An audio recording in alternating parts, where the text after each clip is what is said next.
Tension on deck. Hey, good evening, Ron. How you doing today? All right? Doing well. Yourself? Hey, doing well. Looks like a cold spell coming though. I think Florida's getting ready for. I think John's going to be in the snow. It's going to be like 35 degrees up there and stuff. So I think he was in a sweatshirt this morning. I think he'll be in a parka next week or so. On Friday morning at a round table. But yeah, it's coming around. So yeah, we're having a little cold snap up here in New York right now too. So just the addition to the wall behind me. Shout out to my niece Eva and to Christy and my sister-in-law Christine and brother-in-law Ryan for podcasting me up for Christmas. My niece picked up this podcast journal just for scheduling and stuff for me at her school fair, and they got me the on-air light to put on behind me. So shout out to them. Thank you very much for thinking of me. Yeah. So a lot going on still in the country, in the city.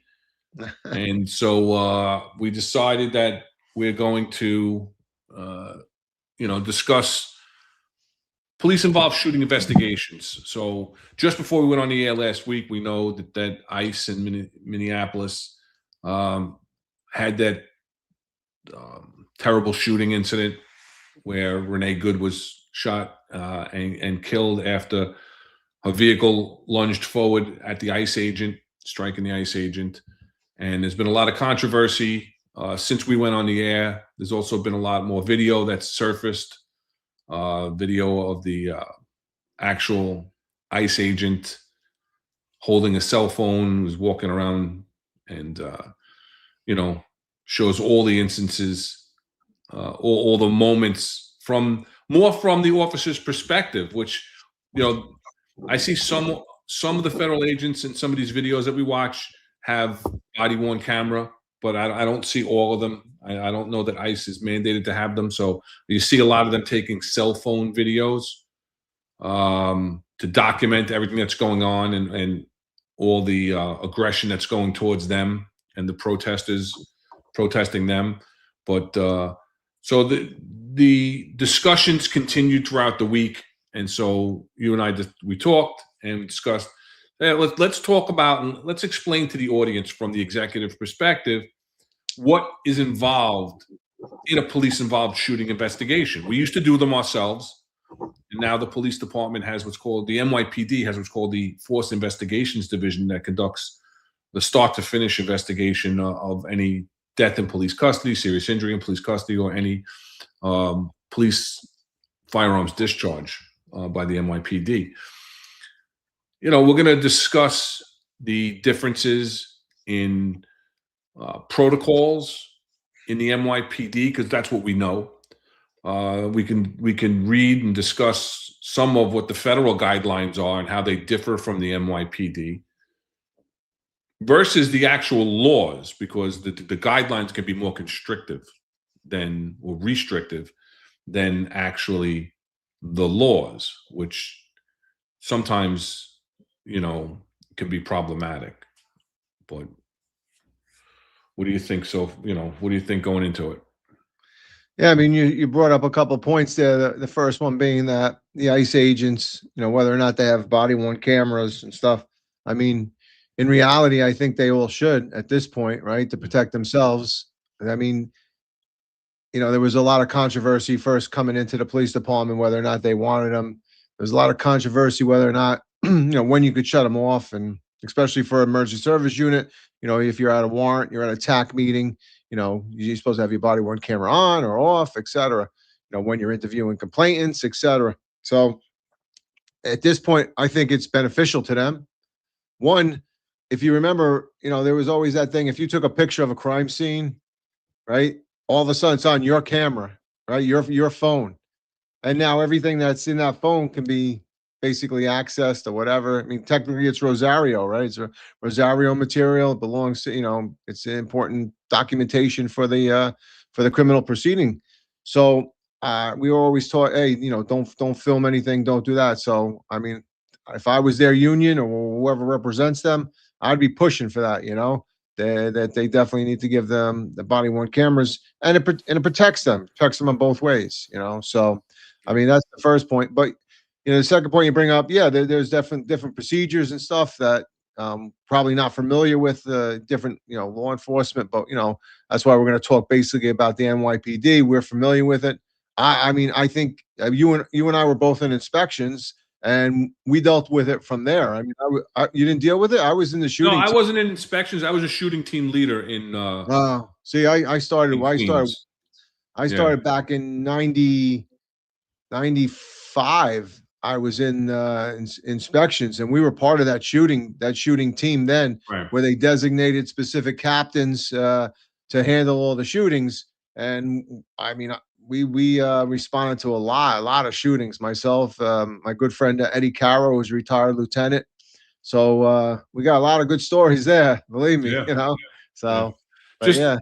just a point of order. Uh, Mustafa Yahay 750. I can't post your comments because they're not written in English. And just for all due respect for the fact that we cannot read them, if you can't convert it into English so it can be read, I'm going to have to take it down because I'm unaware of what you're saying and I don't know. I can't take a strike if you're saying anything that's off color. So no disrespect, but if you can't put it into an English chat, I'm going to have to remove you from the chat. So sorry about that, Rob. No, that's all right. So yeah, so I my experience started, back when I was a sergeant there, and there was a lot of, I guess it was back and forth. Who was going to investigate? In the beginning, you know, every duty captain didn't want to be there, and so they ended up designating specific duty captains. So that's when the inspection guys did that 28 paragraph UF 49, Right. right? The report, which is a UF 49, the report. So we wrote, that's where we made our bread and butter too. There was a lot of overtime involved in that, but listen, I've been on dog shootings, right? Where I myself drew up the crime scene. Like I literally drew the little dog where the cop was, because crime scene said, we're not coming out for that. That's not us. That's a dog shooting. So, there's a lot of a lot of stuff here. So we can definitely talk about it. So where do you want to start? Like, where you want to start where a I cop don't know. actually has his discharge and what the police officer should do? The officer on how we would think that the officer should respond. After he's discharged his firearm. Yeah, I don't know what's going on. Oh, all right. Blue Butterfly 715 is telling me he wrote Mustafa, please use Google Translate. So I was just going to say I don't know why Mustafa, but Blue Butterfly is now speaking in another language. But Yeah, I think he's responding back to him. yeah. All right. So thank you, Blue Butterfly, for sending that. I'll leave yours up. I deleted his comments because I'm not sure exactly what it was. So yeah, I was a designated shooting captain. So I went and investigated um, police involved shootings, and like you said, the investigations teams were key. They would go out, they would do a lot of the legwork, they would do interviews, they would look for video, they would sit there and they would scribe the 49. You're sitting there, and basically they knew the template and they filled in the blanks and everything, and talked to you about certain narratives that you wanted and everything else. But yeah, we're going to get into the protocols. We'll get into what the NYPD protocols are on um, on use of force, and then talk about how we looked at things. But you know, that was up until 2015. So, after 2015, when Police Commissioner Bratton came in for the second time, he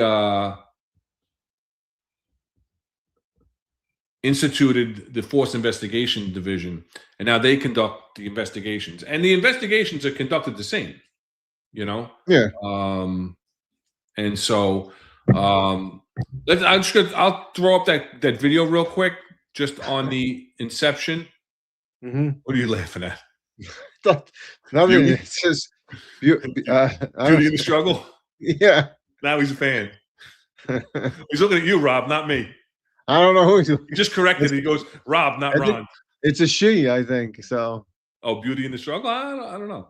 Is it? No, I don't know. I don't know. Oh, well, I'm sorry. Blue Butterfly is the female. Yeah.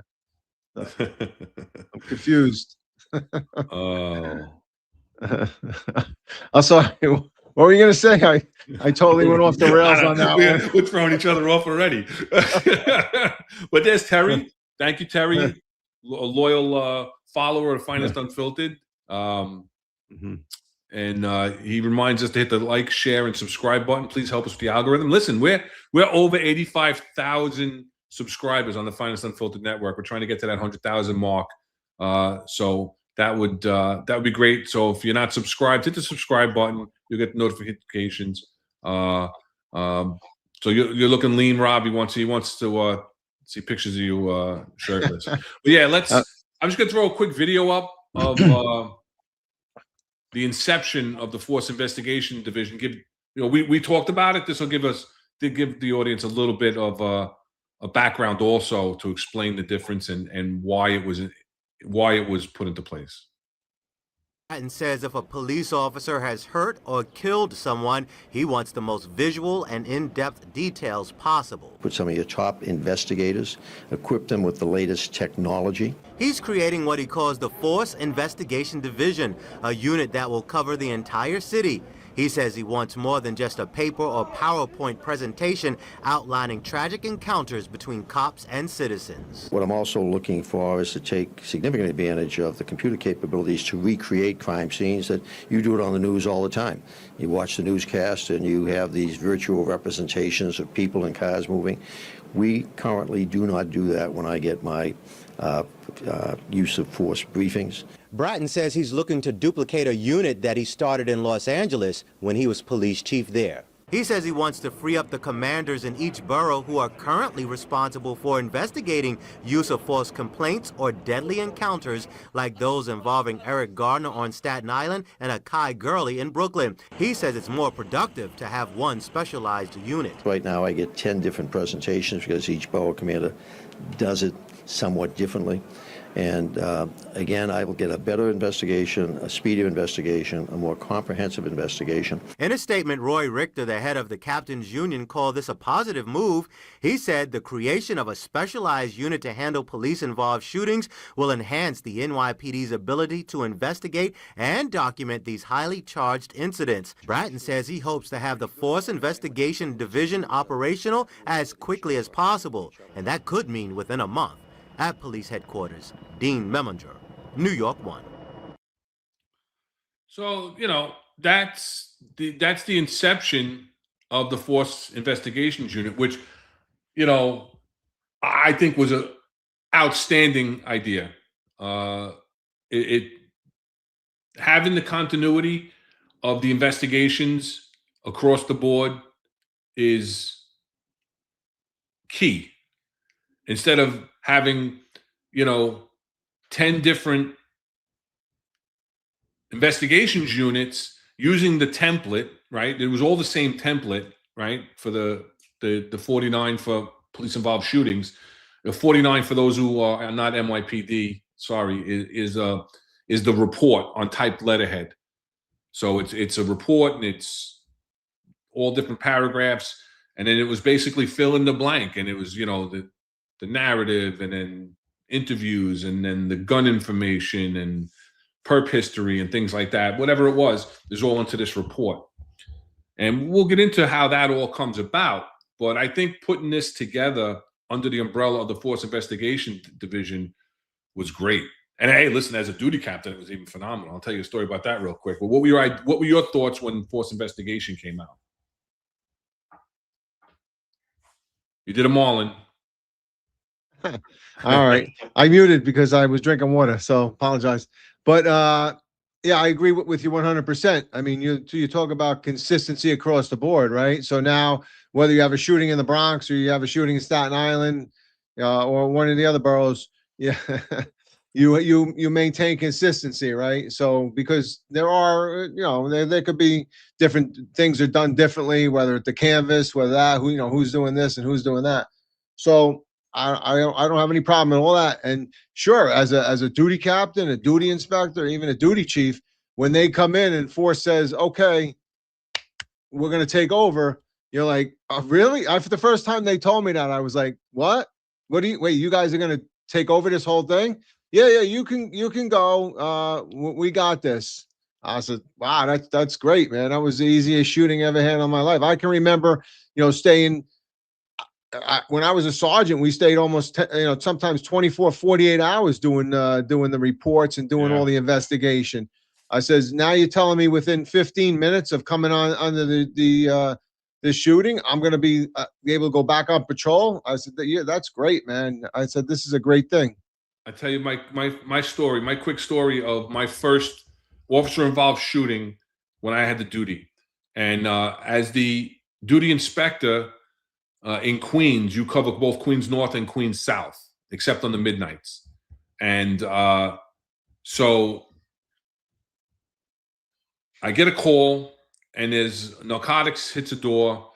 They shoot a dog, but it's still a police-involved shooting. So shoot a dog or shoot a person, like you said, it was still the same 24 to friggin' 36-hour marathon of an investigation, GO-15s, which is the interrogations of the members of the service, and we're going to get into that in a little bit, and how that affects the investigation. But, it was all the same. So I had dinner plans with my wife, and I'm ready to get off the duty. I call Queens South. They're like, yeah, the chief has a CO's meeting going on, so he wants you to handle it.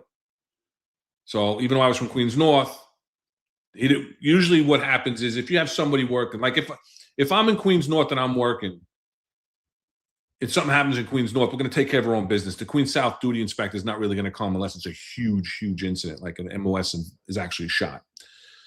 But Chief Barrera said, have the Queens North duty inspector respond. So I head out, and I'm heading over, and I get there. And this is like when they first came out, and we really didn't even know about them, right? So I get there, and I'm talking to the guys, and I'm finding out what happened. And then Force Investigations comes up and introduces themselves, and I'm like, okay. And, like you said, now I'm getting ready to have this marathon. I call my wife. I'm like, I'm not coming home. Forget about dinner. It's not going to happen. So they're like, all right, Cap, we got it. I'm like, what do you mean you got it? Like, oh, Inspector, yeah, we got it. Oh, we do the investigation now. It's okay. What 49, who do I send a copy to? No, you don't do a 49. So you don't even do a patrol report anymore. There's not even any more patrol report. No. And I was like, wow. And then while I was there, another Force Investigation car shows up. They pop up the trunk, and they swap out the cop's gun. They gave him a loaner gun on the scene. So he went back to command, fully armed, ready to go back to patrol, because their initial investigation, their initial assessment was that there was no violations of any, of anything, and that there was no need for him to be modified and have his gun taken away. I was like amazed. I'm heading back to command. I'm like, dinner's back on. I'm done. What do you mean you're done? Because she's known when I've gone to other police involved shootings. Forget about it. You're not coming home for a day or two, like you said. So real crazy how that happened. And but yeah, it was a great idea, and the fact that they take the investigation from start to finish, they work in conjunction with the squads. But if there's any arrest that's going to be affected, Force Investigation takes that arrest. They do everything from soup to nuts. So it made our lives a lot easier, like you said. But so let's look at.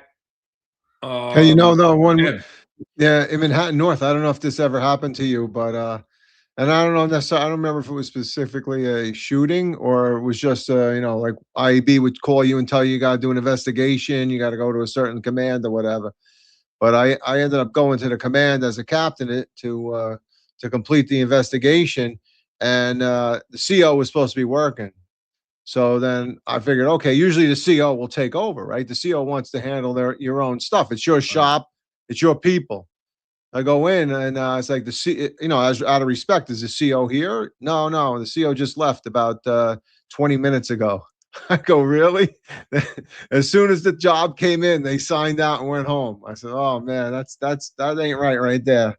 So I don't know if that ever happened to you, but geez, so cops will say, oh, other cops screw other cops. Well, it continues all the way up the chain of command. 100% that has happened where an executive is working, because like we've talked about in the past, when you have the duty, when you call into the patrol borough, because you're covering the entire patrol borough for anything. Like the way I used to describe it to people, they're like, oh, what does it mean when you have the duty?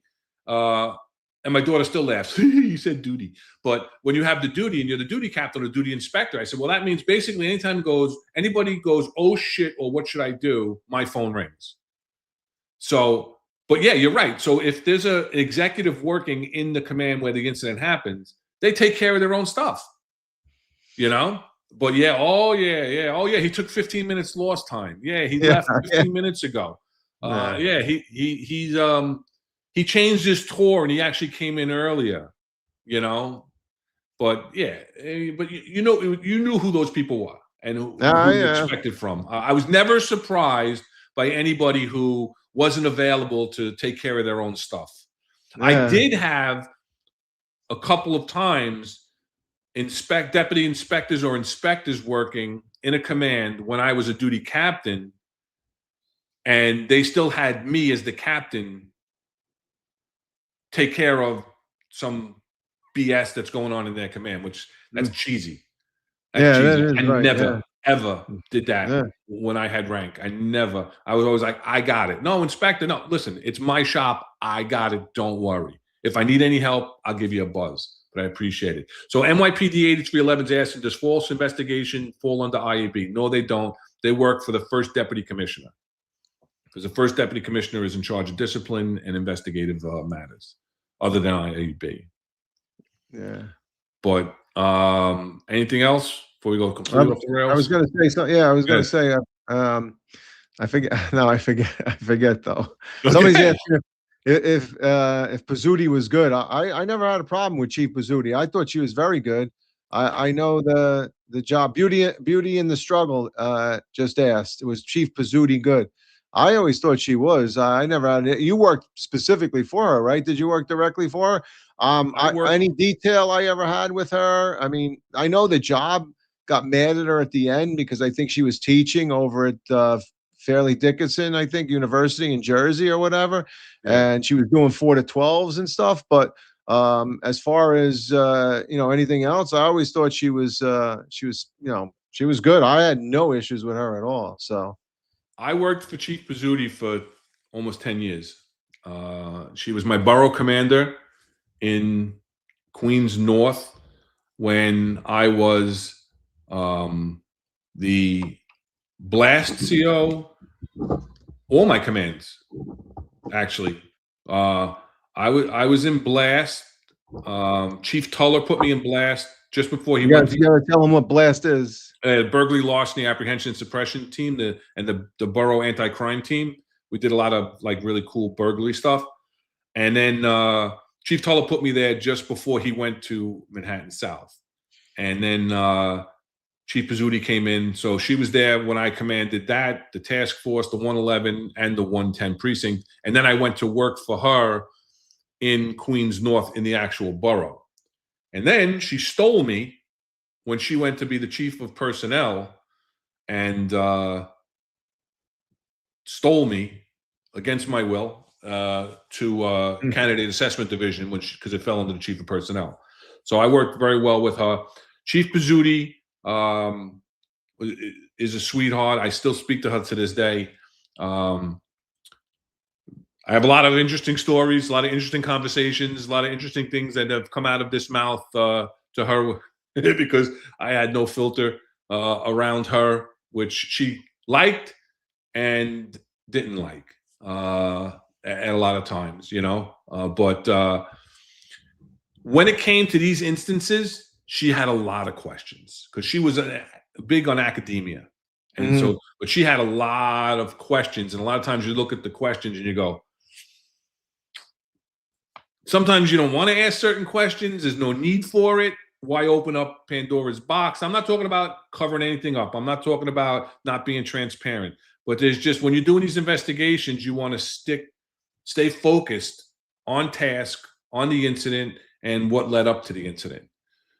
Start asking these obscure things and draining resources in the inspections unit because now we got to send them out to do certain things because she wanted to know about certain things. But that's the only thing. But I worked very well with Chief Pizzuti. I didn't get up to that comment yet. Oh, there you go. It's the next one. Yeah. So that's the answer for that, Beauty. I could tell you one of my duty chief story. I had done a midnight, right? So whenever you're doing a midnight, and I'm sure you did the same as an inspector and as a duty captain, at 6 o'clock, between 6 o'clock and 6:30, because you're getting off at 7 o'clock. So at 6:30 in the morning or 6 o'clock, you're waiting for that phone call, right? Hey, I'm in, I'm relieved. Anything comes in, I got you. So I'm watching and for the duty chief, the operations will call you and say, hey, the other chief called in. You're done. Okay, cool. I'm waiting. I'm watching the clock tick, tick, tick, tick. 7 o'clock, still no call. Operations calls me at like 7:05. I'm like, oh my God, why so late? Hey, listen, we're sorry, but the other chief hasn't called in yet. And we just got a shooting in the 4-6. Can you go up there? I'm like, mother effer, are you friggin' kidding me? Like, it's not even my tour, but what am I gonna say? Yeah, all right, I got it. So I go, I could tell you the chief's name if you want. She's a 3-star chief now, Obi, right? So did I say that out loud? I'm sorry. So I go all the way up there. We're handling the 4-6. Again, no big deal. It's force or whatever. Go there. I'm coming back because I gotta go to Floyd Bennett Field to sign out. So I'm driving back to Brooklyn. I get another call. Oh, there's another shooting in the 6-7. Can you handle that too? I'm like, where does anybody reach out to this? Did anybody reach out to her and find out if she's alive? I mean, Jesus, she's supposed to be in already. So at like 8:30, she finally calls in and they're like, hey, she's gonna take over the shooting that you're on right now. I go, oh, really? I said, thanks. Thank her so much. But it's just amazing how people, if as soon as I got, sometimes on the way in, right? If I was on the way in, it was 5:30, 6 o'clock. As soon as I hit the city line, I'm in a department call. I call the operations. They say, hey, listen, anything comes in, I got it. Tell the other chief, or when I was an inspector or captain, tell the other captain I got it. So it was crazy. So I don't know. It was that night I was ready to kill, bro, when I was going home. Yeah, no, I used to hate that. I would do the same thing. And I would even, like, a lot, whenever I did the midnight, I usually did a double.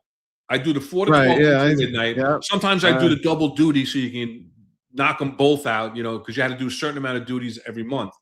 And I would call up and be like, listen, I got it. Go home, whatever, whatever. But I used to hate when guys wouldn't do that, Yeah. And then you're like, you call up and you're like, oh yeah, I've been here since like 5:30. Well, you could have given me a heads up, because now I'm sitting here, I'm not changing, I'm not dressing down early because in case the phone rings, you got to run out the door. Yeah. So yeah. So the nonsense to you guys out in the field doesn't end, like you said, when you get to the executive level. You still have the same certain knuckleheads, certain selfish people that only look out for themselves and aren't looking out for each other, even at the executive level. So it's not all roses and everything else, when you get to our level. But all right, let's look at the use of force guidelines with the NYPD. And Beauty, you are so mistaken if you think we sit around and do nothing in our office all day. You would be so surprised at how much stuff actually has to get done. So That door, if you're sitting in your office, somebody's walking by, they're like, "Oh, well, let me talk to you. Let me talk." And you know what? As in special operations division, unlike I think in the chief of department's office and everywhere else, I used to go through all the overtime reports. I used to go all the overtime sheets. So Notecash, I know. you're Yeah. busy, man. You're busy. So, but everybody wants to come in and talk to you, and I don't have a problem with that. My door was always open. Come on in. Yeah. You I know. always, So I always had my door open. Actually, when I was in my last command, my last operational command as the Housing Borough Bronx Queens CO, I actually took what was the old XO's office because it was more accessible. Because the CO's office, you had to go through a side office to go into the CO's office, which guys loved. There was a little corner office, rug on the floor, bathroom in the office. I didn't care. I put my office out where I had access. My door was open. I could see the hallway. You could see down the hall. I could see my other offices. And guys and girls going into the offices lounge at the end of the hall for the lunchroom. But it wasn't to keep track and to monitor. It was just, I would always say hello. My door was always open. That's how I was too. But yeah, it's funny because you'll go like a couple of days, nobody will even knock on your door. And then the one day that you got to get a report done or the downtown's bothering you for something, everybody's knocking. Hey, Inspector, what's going on? How you been? Blah, blah, blah, blah. And they just want to shoot the shit, yeah. So it's all good. It's all good. So, all right, let's get into force guidelines and the use of force. So when you're talking about firearms discharges, right? The NYPD has prohibitions on when you're not supposed to discharge a firearm, right? So the state law says one thing, and then the NYPD is even more restrictive. So here, this part here, right? Uniformed members of the service are authorized under New York state law to discharge a firearm to prevent or terminate the unlawful use of force that may cause death or serious physical injury, taking into account the below prohibitions imposed by the department. So members of the service shall not. And then it gives you the list of things that you're not allowed to do, right? But for all intents and purposes on what's been going on recently, let's just jump down to letter F, right? You're not supposed to discharge your firearm at or from a moving vehicle unless deadly physical force is being used against the member of the service or another person present by means other than the moving vehicle, right? So what does that mean? They're saying unless they're shooting at you or doing something from inside the vehicle, you're not supposed to shoot at a moving vehicle. Again, it doesn't say never, and there are a lot of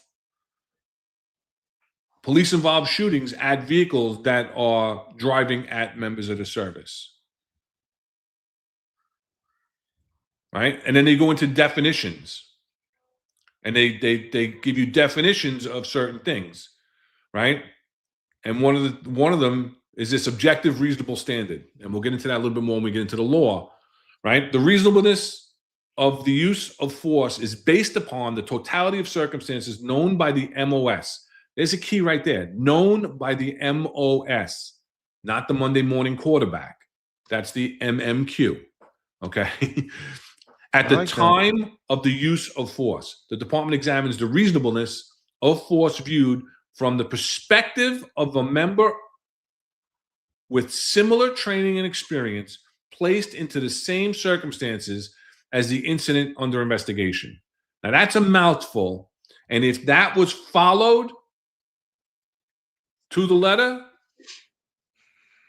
I think that a lot more of these investigations wouldn't be as sensationalized. And if the job and the city would come to bat like the federal government is coming to bat for their ICE agents, explaining their use of force and explaining how things fall under the guidelines of use of force, right? And excessive force is use of force deemed by the investigating supervisor as greater than that which is reasonable, which a reasonable officer in the same situation would use, excuse me, under the circumstances that existed and were known to the MOS at the time the force was used. Not when you're going back, right? That 2020 hindsight, and you're going back and you're going frame by frame by frame on a video or a body-worn camera. And this is where, in use of force, in Patrol Guide Procedure 221.02, this is added after you spoke about this either on X or on the Day Show in the comments, where you mentioned the vehicle ramming, the terrorist vehicle ramming in Manhattan. And then this was added to the patrol guide after that, where only a vehicle is used as a deadly physical force against a member of the service, members should safely attempt to move out of the path of an approaching vehicle. Attempt. But if the vehicle is being used as a mass casualty vehicle ramming attack, then the uniformed member shall take responsible measures to stop the vehicle and may utilize tactics otherwise prohibited. Basically saying you can shoot at the vehicle. Yeah, no. So I remember in the police academy, right, to the first point, you know, where they said you can't shoot at a moving vehicle unless it's using, you know, force other than the motor vehicle. However, and I think John alluded it to on the show on Monday, I believe it was, that if you're in a alley and you have no means of egress, so in other words, you're locked in there, you can't get out of that. You know, they used to say you could shoot at the vehicle because it's a last resort, right? And you're going to be judged whether or not you violated the patrol guide. But as we spoke, you know, through the criminal procedure law, you know, Article 35, you're allowed to do that, right? So you have to be, you know, like similar with TC, you know, you have to talk about articulation, you know, even there, right? Even if you're have somebody coming in, driving a car at you and you can't get out, you can't say, well, I'm not going to shoot at them because I have to get out of the way, or they're not using anything other than a vehicle. But because at a certain point, if they're using that vehicle and all you have is your last resort is to draw your firearm to shoot the person and stop them, right? So we never shoot to kill. We only shoot to stop. So if I'm going to shoot at that driver, I'm going to shoot that person to stop them from continuing and coming at me. That's what I'm allowed to do according to, you know, criminal procedure law and even the patrol guide. But, you know, for a vehicle like that, not just from hitting you or anybody else, or right, other people, right? Yeah. And now, I mean, you know, because of that attack that was on, you know, the West Side Highway on the bike path, you know, the person in the U-Haul rental, you know, drove down and started, you know, running over. There was carnage all over. I mean, I was there. It was terrible. And, you know, then he jumped out with these, you know, the two knives or whatever and attacked the officer, and the officer discharged. So, I mean, I totally agree. I'm happy that they put that in there. And to this day, we've had a lieutenant, right, from the CRC, I think, not some CRT, right? He shot at a vehicle. Whether or not that was Talking about the one on the Bell Parkway? Yeah.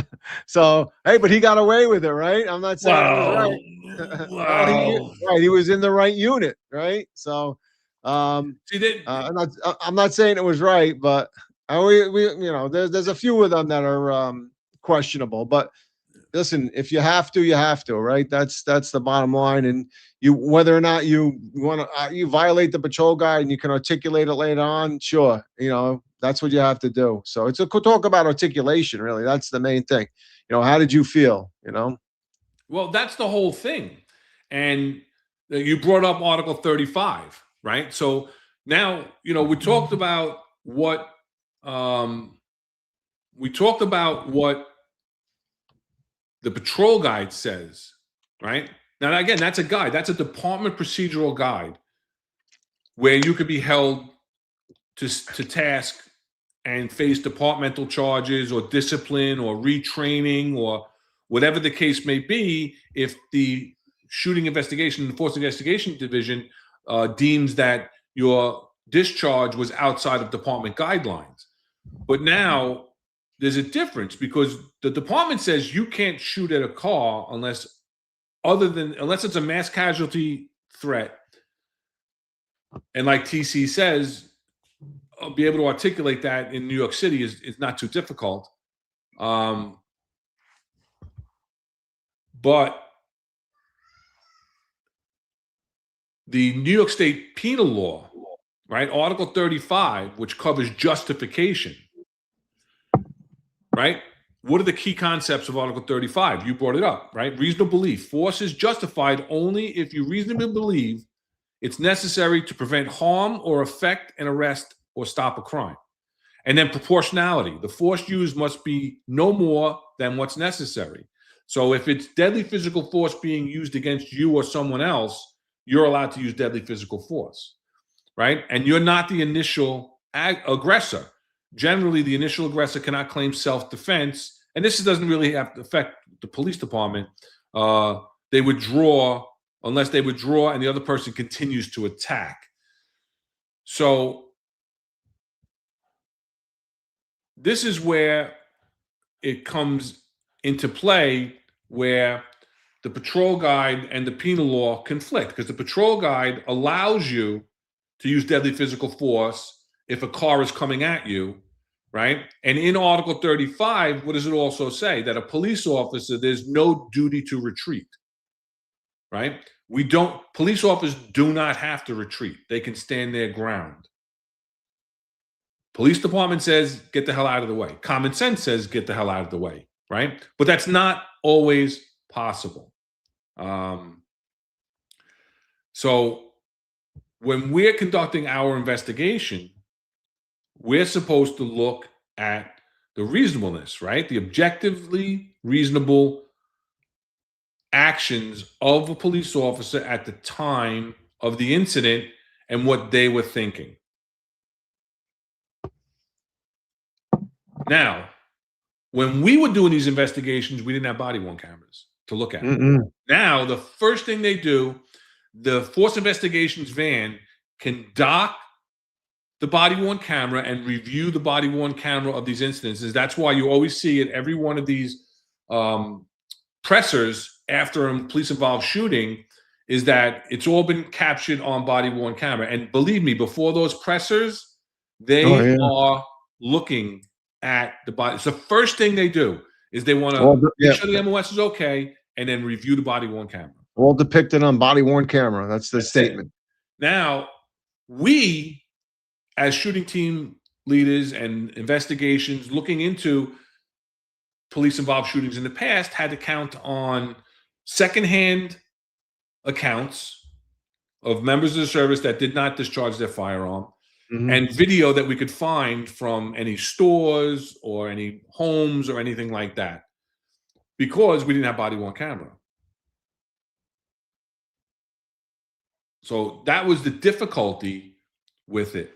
What's Hunter saying here? The feds can prove the driver floored her accelerator that could easily be perceived as her vehicle being used. We're going to get into the federal guidelines in a little bit because they're different from New York City NYPD.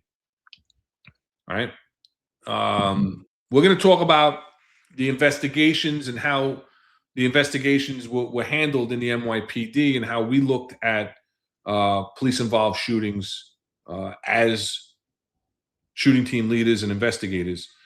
So again, this reasonableness standard comes from the Graham versus Connor Supreme Court case, where it says the reasonableness of particular use of force must be judged from the perspective of a reasonable officer on the scene rather than with 20/20 vision of hindsight.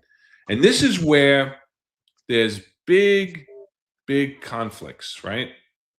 Because what is everybody doing? They're looking at all these videos. They're watching all these videos. And what? They're saying this, that, the other thing. I would have done this. He could have done that. but that's not where things legally have to be judged. And when we're conducting an investigation, that's what we're trying to get at. When we're conducting the investigation, you're supposed to take politics out of it. You're supposed to take feelings out of it. Listen, optics suck sometimes, especially to an untrained person, a person that's not a police officer, a person that's never been involved in that situation, including police officers that have never been in that situation that become critical and become critics because they think they would have done things differently, but they've never been placed in that position. So it's difficult for us as the investigating supervisors to sometimes look at these things because we have to try and get into the mindset of the officer at the time, look at all the totality of the circumstances, what happened leading up to this event, what the training of that officer is, what the experience of that officer is. Has the officer been involved in similar situations, and how has that officer reacted? Yeah, no, I mean, you have to look at it from a 360 perspective. You just can't look at it as a what would I have done? And you may have more experience than the police officer that was there. You may have handled jobs similar and handled them differently, but you have to literally put yourself in that officer's position right there at that time, see what the circumstances that were around and what they could do. And like you said, 100%, the officer that's involved in a shooting, and I've been on scenes where we've had warrants and the officers, shot either a person or an animal or whatever. We always got that person off the set, right? You got to get that person to the hospital, get them off the set, to have them go to the hospital and get checked out. So back in the old days, 100%, you relied completely on what the partners said, any video that was in, stores or security video, everything else, you'd have to do canvases and get all that stuff. You'd have probably, at certain times, you have to get TARU, the technical assistance response unit, to download things. So it took a little while. Now, I'm not saying is they have the luxury, but they have the convenience of being able to review the body worn camera and get a bird's eye view. You and I have spoken about that before. We and I think even Eric and you have agreed. I disagreed a little bit, but that body worn camera is always not what that person sees, and because right, it's up to your own what your mental acuity is, what you're thinking. Body worn camera gives a great picture, but it doesn't tell you what the state of mind of that individual was when they discharged the weapon. So yeah, you have to kind of put yourself in a neutral position. And if you classify it as a bad shooting, as we would say, right? It was always a bad shooting. Well, then you have to have evidence to support that as well. You can't just say, "Oh, I don't think that was a good shooting because I wouldn't have done it," and maybe somebody else says, "Oh, that was definitely a bad shooting." No, let's look at everything that we have. So I think it's very important to take it, totally from that perspective of the officer, because if you take it from your own experience, your own perspective, you've already biased that particular viewing and that particular report, and it's important for that officer. You're talking about a career. There could be legal implications, there could be departmental implications, and there could be psychological implications, right? So you have to take all those into consideration. And to me, the priority is psychological implications, because when you talk about somebody that just discharged their weapon and God forbid they took somebody's life, and you're talking about taking their gun and modifying them or suspend them and adding more stress on, there's a lot there. So when you and I did those investigations, to me, it was a huge responsibility. And our responsibility was to make sure that whatever we investigated was done properly and fairly. So Absolutely. And you talk about the body worn camera, and you talk about the conversations that we've had in the past about the body worn camera. Yes, the body worn camera is, first of all, it's at your chest level, right? Nobody wears that one up on the eyeglasses. I've seen that once in the entire NYPD, where they wear it attached to their eyeglass, so you're getting like the same view. So getting a chest view is not getting the same view. You're not getting the peripheral view. The camera could be facing forward and the officer's looking left, and you wouldn't know it because you don't see the officer's face. So what the camera sees, the officer may not have seen, because the officer, don't forget, in these situations, you get tunnel vision. Without a doubt, your adrenaline's going, you get tunnel vision. We're going to get into the human factors in a second because you brought it up. But yeah, 100%, the body-worn camera gives you a view, but doesn't give you the view in the mind of the officer that's wearing that body-worn camera. And that's one of the difficult things. Another one of the difficult things in these investigations, and what the public doesn't understand, they want answers immediately, right? They say it's not transparent if you're not giving them all the answers. Well, sometimes all the answers aren't there, because all you have is the body-worn camera. All you have is cell phone footage. All you have is security footage. All you have are the interviews of witnesses, witness MOS, members of the service, right? Other cops who see things from a different vantage point, who didn't see things from the vantage point and wasn't in the mindset of the officer that discharged their firearm. So the difficulty of these investigations a lot of times is you do not capture the statements from the person that discharges the firearm. And what people don't understand is why that is.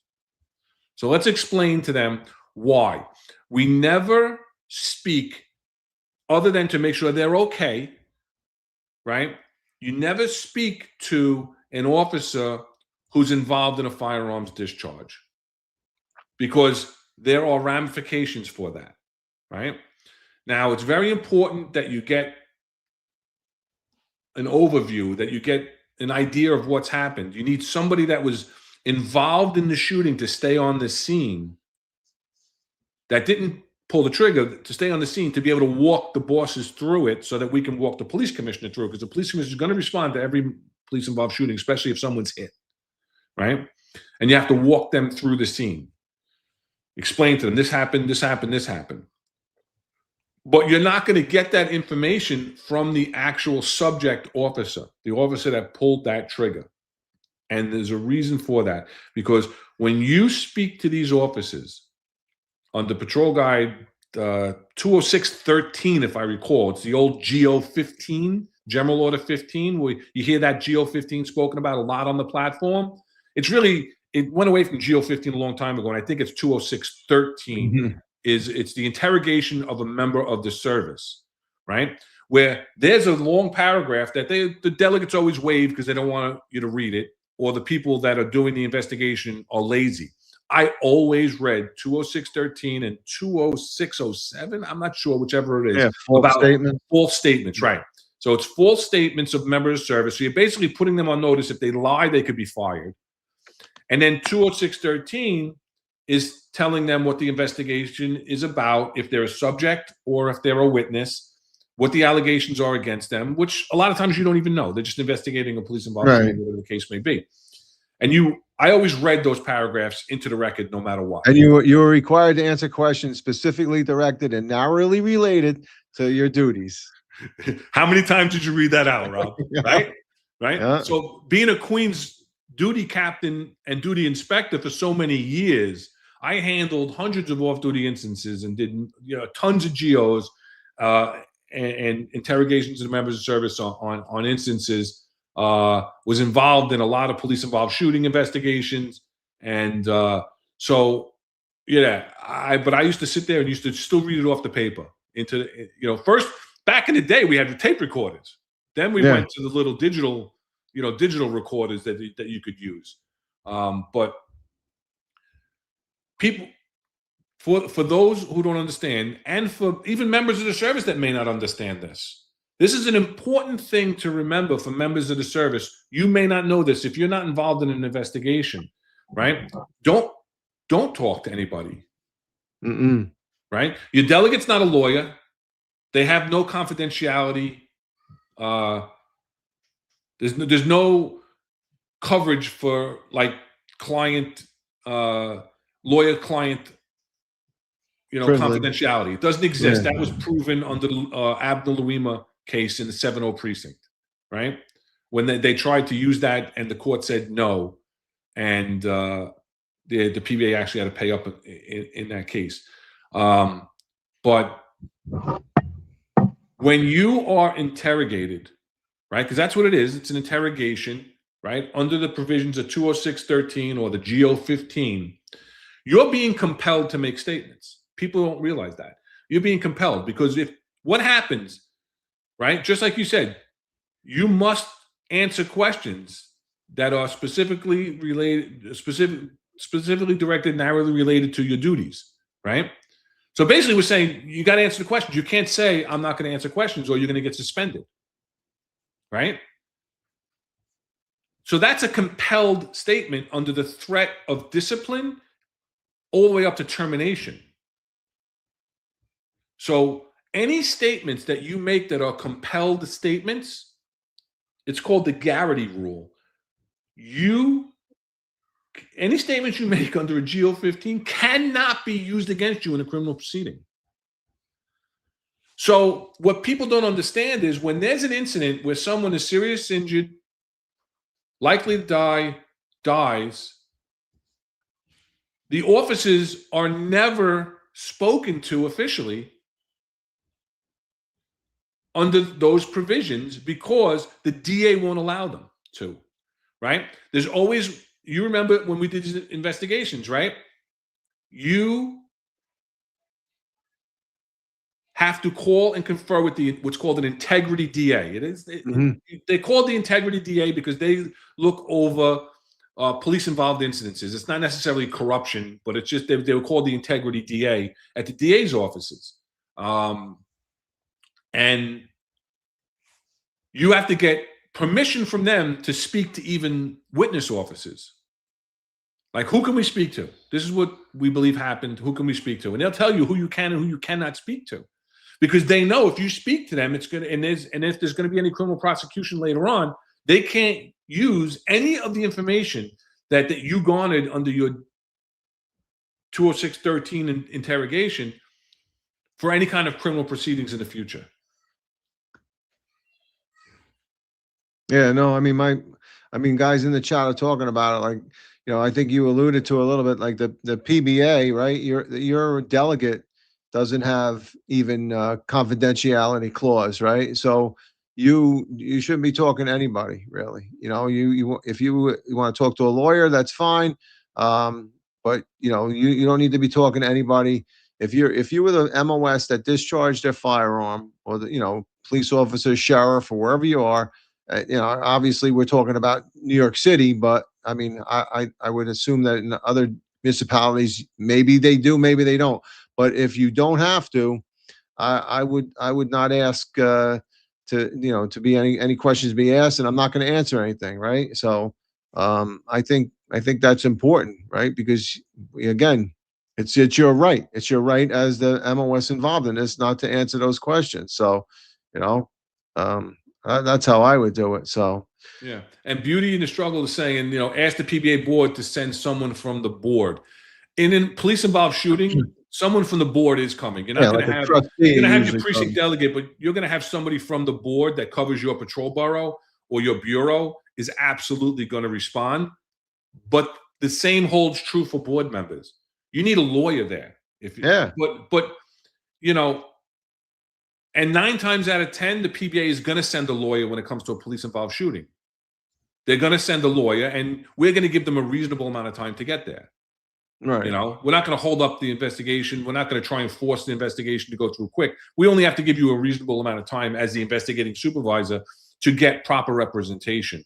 And then you can be compelled to speak anyway. But the board officers, same thing. You can't, what you say to them, they can be compelled to repeat. There's no confidentiality clauses.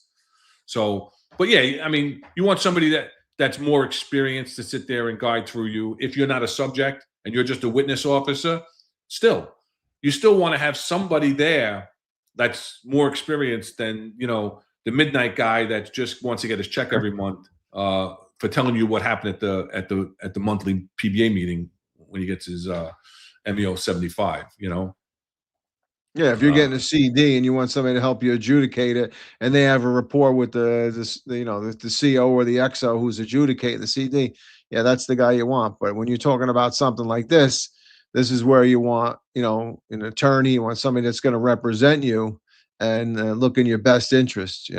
So. Yeah. So another thing, beauty. Man, I don't know what happened to you on this job, on the job, big guy. But anyone with one or more French fries knows the PBA delegate are just there to relay everything that you said to them, to the CO, the union, etc. Listen, I've worked in many commands. I've had many delegates that I've dealt with in the commands. As you know, every command has 3 delegates, right? One's supposed to be for each platoon, right? 3 delegates, the A, B, and the C delegates.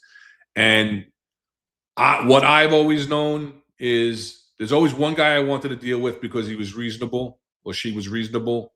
One guy wanted to come in and fight on everything, no matter how wrong the cop was. And one guy didn't give a shit and wanted to collect his paycheck every month for going to the meeting and coming back and talking to 2 roll calls, but didn't really want to be involved in anything, didn't really know what was going on, didn't know how to handle an investigation, didn't know how to come to the CO and articulate if somebody's having an issue or somebody needs some kind of accommodation, or to work their way through a command discipline, meeting and everything else like that. But you got your second spot on tonight. I know. Thanks, Mike. I hope Mike's feeling better. He was down in the weather a little bit, so I hope Mike's feeling better. Thank you. Second spot on. I think Sleepy Joe gave me the first one Joe there. gave you your first one. 2-0 here. So, Yeah. No, I want to leave that alone.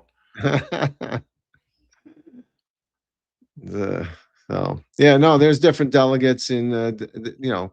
I mean, I never had a problem with any of the delegates that would come in, and it was a negotiation. I would always, it's like similar to all right, it's going to take 4 hours, and then the delegate says, oh, it's too much. I want to take, let's take 2 hours, and say, so you kind of negotiate it or whatever, or it's just warn and admonish or whatever.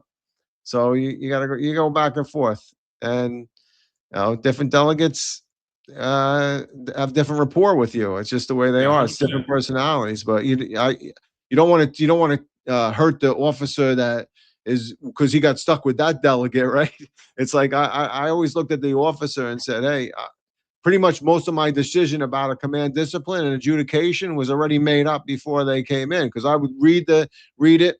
I look at the CD. I talk to the supervisor that issued it and say, hey, what was behind this? Usually by then it had toned down a little bit, and then we went on. And you know what I did, and I don't know if I was supposed to, but if I ever took time, I would tell them, listen, if you want to stay a couple hours later and do some administrative work, and there's work to be done, and take it in time, by all means do it. Get your time back. It's adjudicating a CD to me was I didn't like writing CDs. I may have written 1 or 2, but I was more of, there's other ways. There's other way to skin a cat. I don't think a CD was always necessary. In some aspects they were, when the person, didn't take your hints in the beginning and follow them.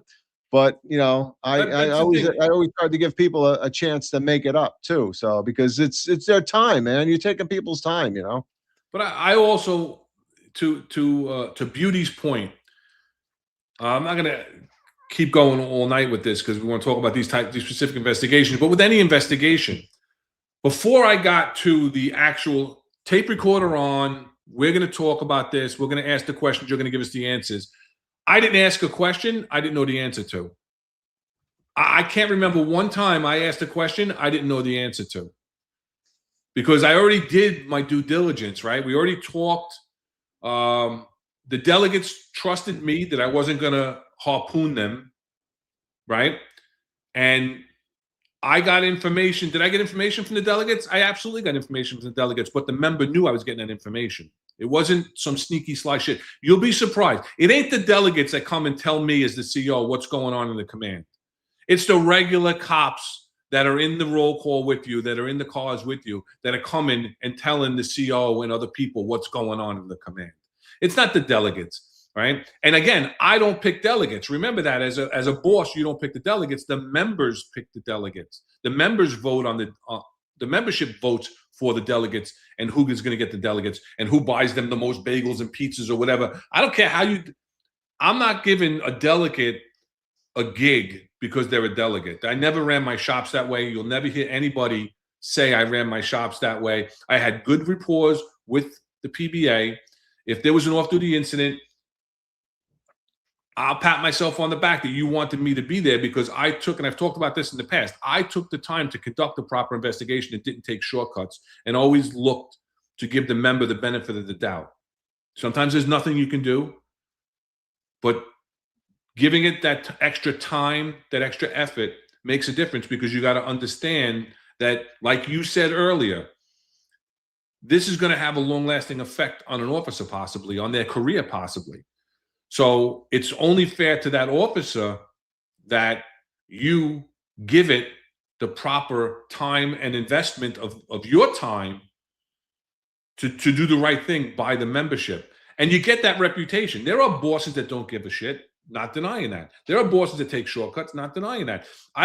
When I used to mentor young captains coming in after they got promoted, one of the things I used to do is I used to be like the mentor, and they'd go with me on the duties. They would always have my phone number to give me a call anytime if they had a question because I had experience. I got promoted to captain in 2003, So I would always tell them that it's a lot easier to just modify or suspend somebody, but it's not the right thing to do.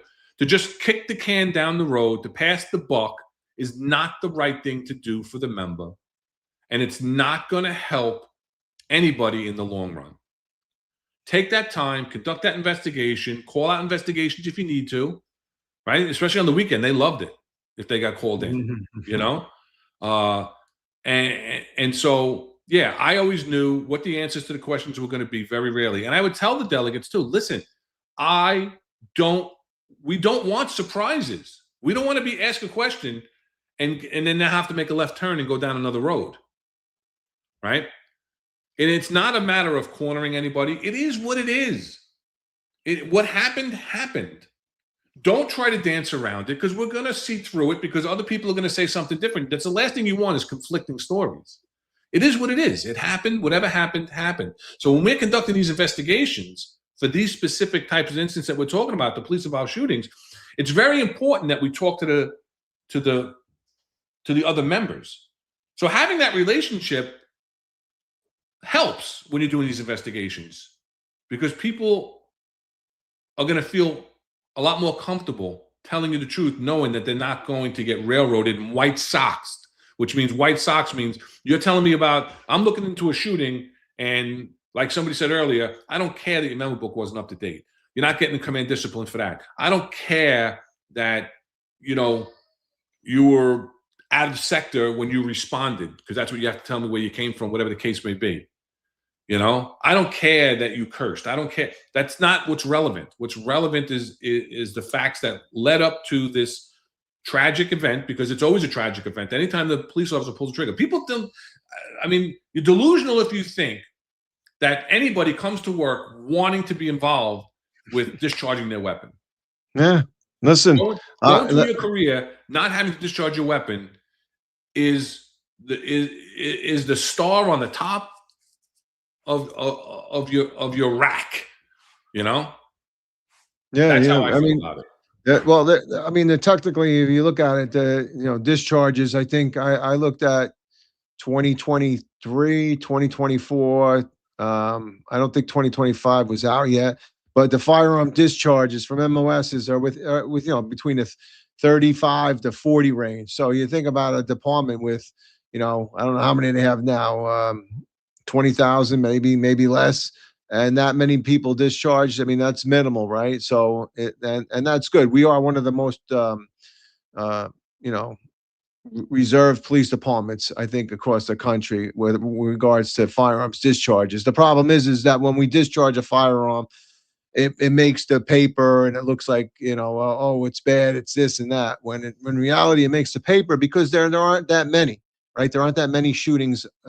And if it was an everyday thing, then you would say, oh, then it's bad. But, people, like I say, wherever you go, you say, oh, I'm a New York City police officer. And they're like, well, how many people did you shoot? How many people did you kill? Well, it's not like that. It's not the wild, wild west, right? We have a lot of reserve, and we have a lot of, we're able to de-escalate things. So there's a lot of things that are happening.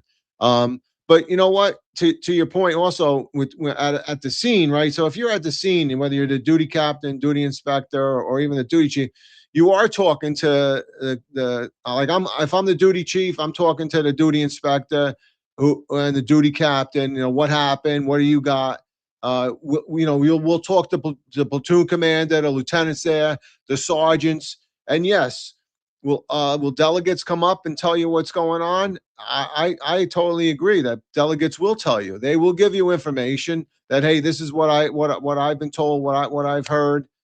This is how it's going, and they're basing it on maybe what some of the other officers that they spoke to on the scene. What happened? And then yes, that helps 100%, because now, like you said, when you're going into the GO 15 or the patrol guide hearings, you have some of the facts already, so you anticipate the answers. And I'm not saying that I steered any type of investigations in a good way or a bad way, but if I had information about something that was told to me that, oh, they went into the building and they went to the left, and that's where they saw the individual with the gun, and the person says, oh, we went in and we went to the right, I would now I know. I mean, hold on, you're sure you want to think about that? You want to you want to take a break or whatever? Let's think about what you're saying, and just so they came back on the same page. So I would hope that's being done. I know 92 Charlie had asked earlier in the chat, mentioned that you think this is being done now during this time. And I would hope it is through the force investigation, that it is that type of, still being able to, get the good information, bring out everything, and subjectively, review it and decide whether or not it was good or bad. And I think they are. So, and I'm hopeful that they are. So, but Well, I think that you have to get all the information, right? You have to. So you're going to be talking to a lot of people. You may not be talking to the shooter, but you're talking to a lot of other people. And like you said, back then we were doing, we had the investigation team, and they were coming back with us and giving us, whether that they were doing the DD5s or whatever on their interviews, they were giving us all that information too. So, I mean, it's a lot. And you got to put everything together. Well, you used to. Now they do it all. So, but it was a lot of work, 92 Charlie's. 92 Charlie gave me a spot on 3. I'm 3. 3-0. 3-0. 3-0. They're not liking me today. 92 Charlie and Beauty the Beast. 92 Charlie even tried to stick up for me. Beauty ain't having it, but that's okay. That's okay. But it's yeah, a lot, no, I agree. And even with being unable to speak to the subject officer, you still have to come up with a preliminary report. And that's what all this other legwork is, right? Is doing.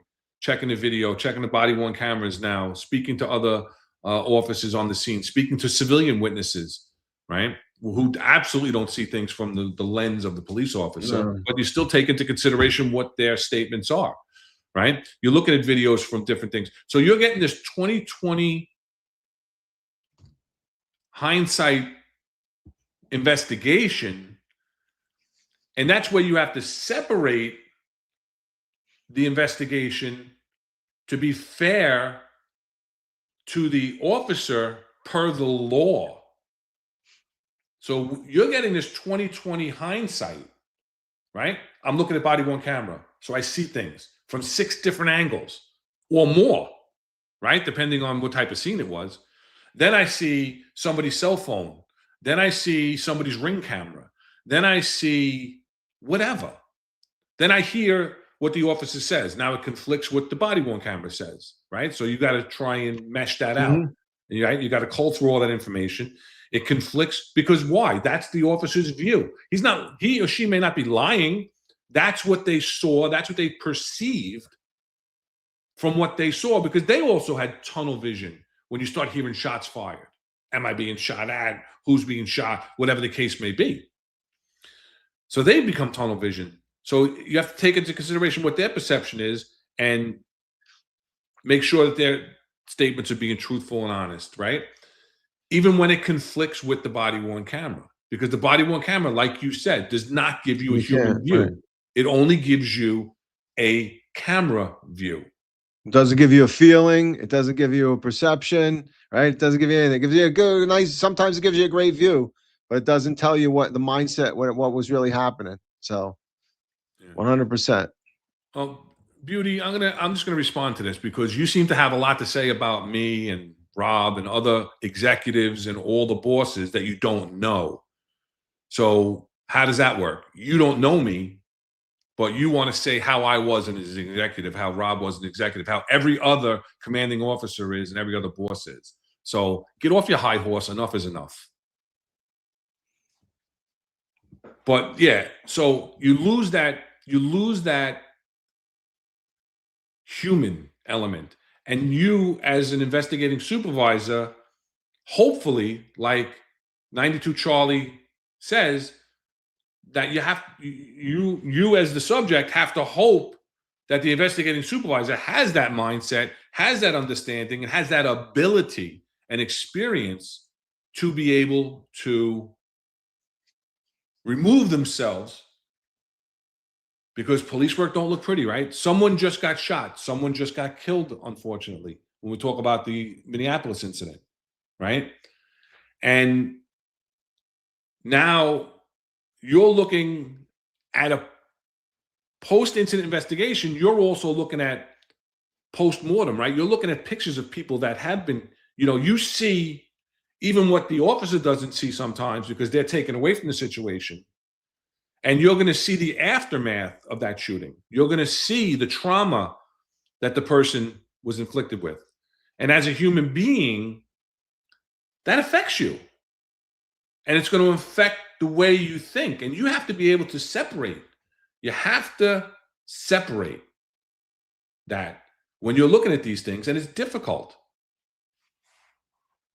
Yeah, no, I mean, you're right. You're looking at all these things, and you gotta. Unfortunately, you have to come to some conclusion too. So, and who's on the end of that stick is the police officer that discharged their weapon.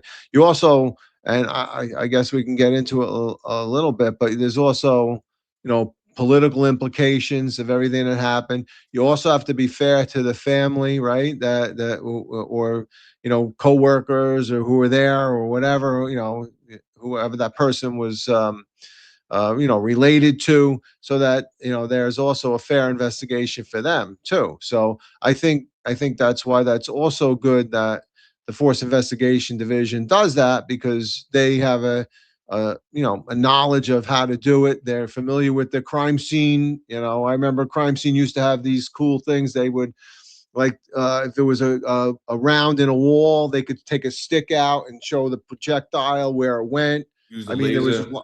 yeah, lasers, everything. They had a lot of really They had that thing, that camera they put on a tripod that went around and took a 360, 360 yeah. degree picture Yep, so that they could yeah, be 3D, recreated.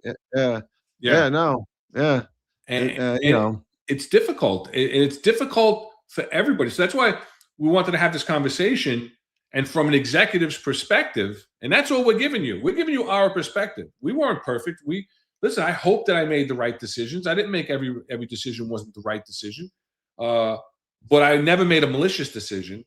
And another thing that people have to take into consideration is that when you're doing a police involved shooting investigation, you're looking at the justification for each shot that was fired. yeah, that's sad. So if there were 15 shots that, 16 shots, the guy emptied his gun. You're sitting there and you have to make a determination. A force investigation has to make a final determination as to whether shots 1 through 16, and it's in the report. Shot 1 justified, shot 2 justified, shot 3 with or within department guidelines. All the way through. And so it's not an easy thing to do. And a lot of things come into play. So let's talk a little bit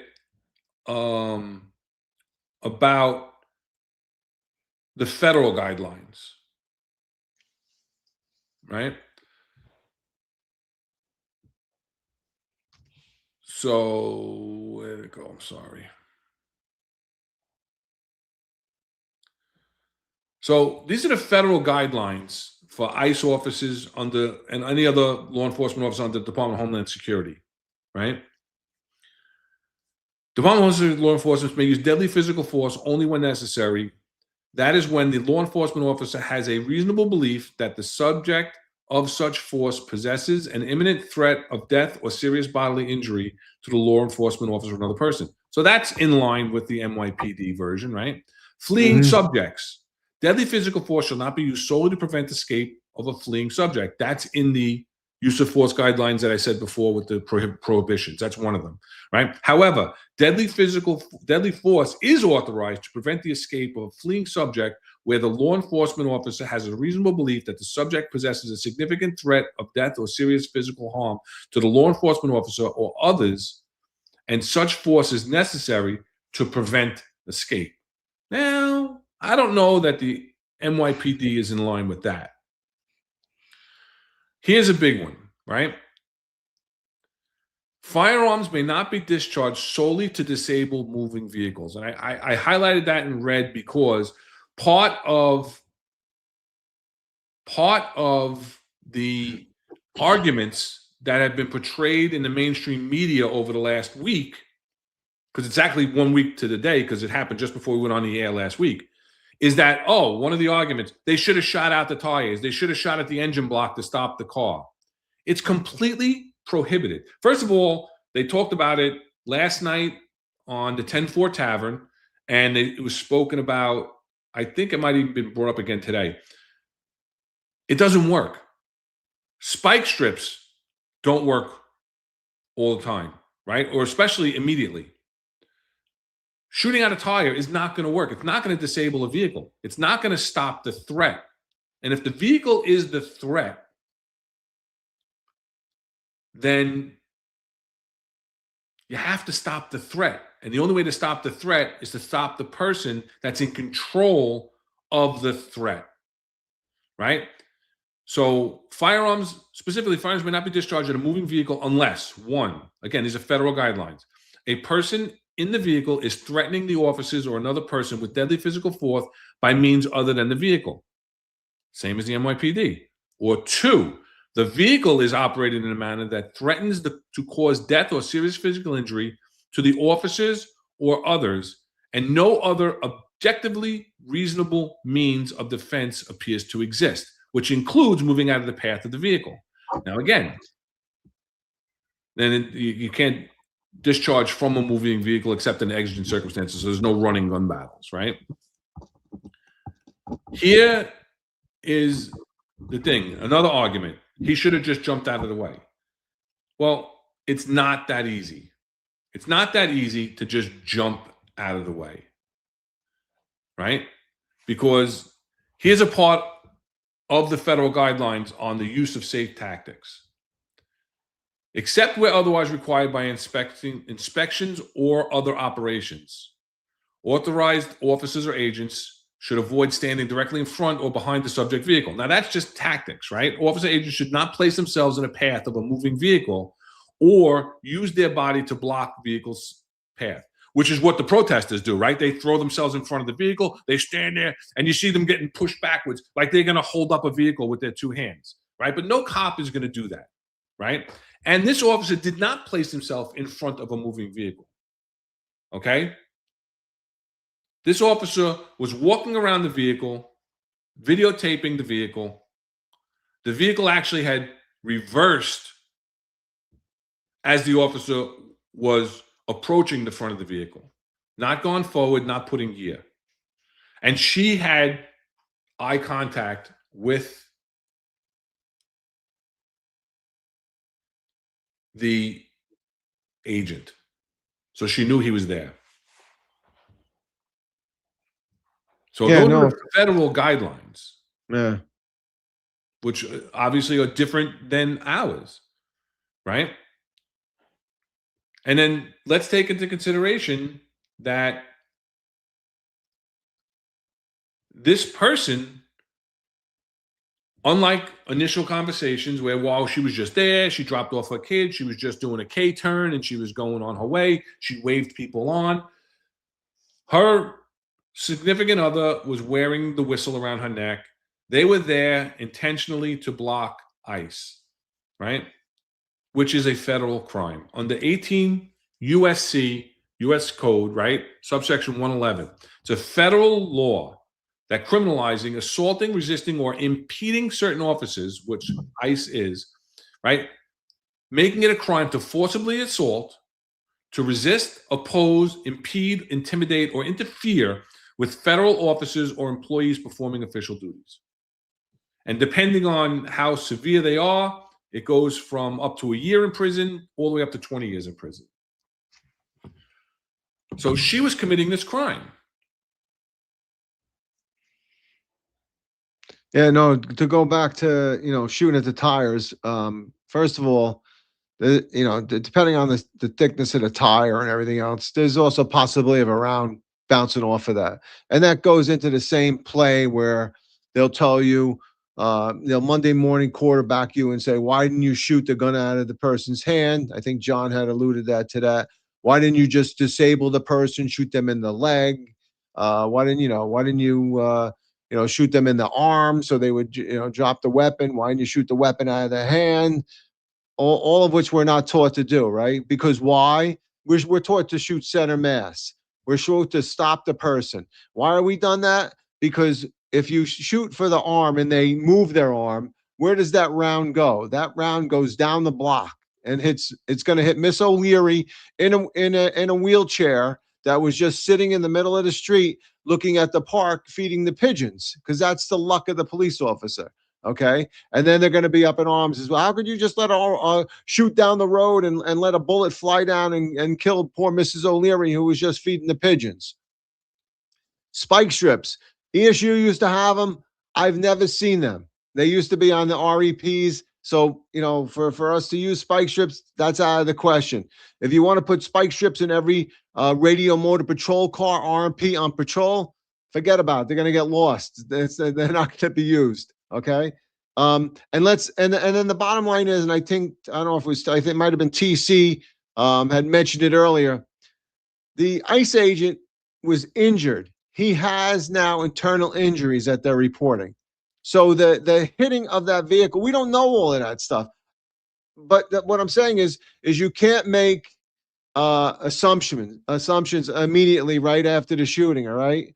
So all of those factors and the fact that he was there. I don't know. He didn't stand his ground. He may have been looking to get out of the way. She literally, accelerated right into him. You see the smoke coming out of the back of her vehicle when a vehicle accelerates. So you see all these factors, and to say that he didn't follow, he followed the guidelines that set forth by what you had just read. The federal guidelines. That everything was done. It was followed. So I know it didn't look pretty, and often on Finest Unfiltered, we'll say that policing isn't always pretty, right? It isn't, but it's what happened, and to say that anything else to me is you're looking to fuel the fire, and you're looking to throw rhetoric on stuff, and you're not looking for the justification of what he did, and then what happens is, and you've seen politicians all the time say, good politicians will say, well, we're going to review it. We're going to look at the circumstances. We're going to get all the facts, and then we'll come back with our conclusion. No, this was immediately thrown out there. This is terrible. The ICE agent, just shot her and killed her in cold blood. In my opinion, yeah, like Madan Saramai says, was justified but awful, right? That's what also I think Chief Louis Anamone said, right? Lawful but awful. So Yeah. John had said that a few times on their podcast. But also, Modern Samurai, thank you for the shout out for both you and I, Ron. That he said that you have a lot of people that he knew, spoken to Queens guys that said you were a good boss, and I specifically worked for him in the Manhattan North Command, and he was a great guy and a great detective too. So. But thank you for that shout out. Yeah, thank you, Samurai, and thank you for always being in the chat, always being supportive. And then, thank you, Captain and Coke 7085, one of my former 111 delegates by the conversation. I know who you are. Responding to Beauty. Listen, we don't owe him an explanation. Those who worked for me know how I worked. Those who worked, like I said, worked with me because I worked with everybody. I didn't thump my chest. And but I appreciate the kind words and you reinforcing from a cop's perspective how it was to work for me. But there's no need to eat up your time in the chat. There's not going to be any satisfying the beauty. But yeah, so back to this. Let's take a look at the video again. Now we'll play the video we didn't play last week because we didn't have it. This is the video of the ICE agent's cell phone that circulated on social media and in the news all week. So let's take a look at that. And there's a reason, because I'm going to show.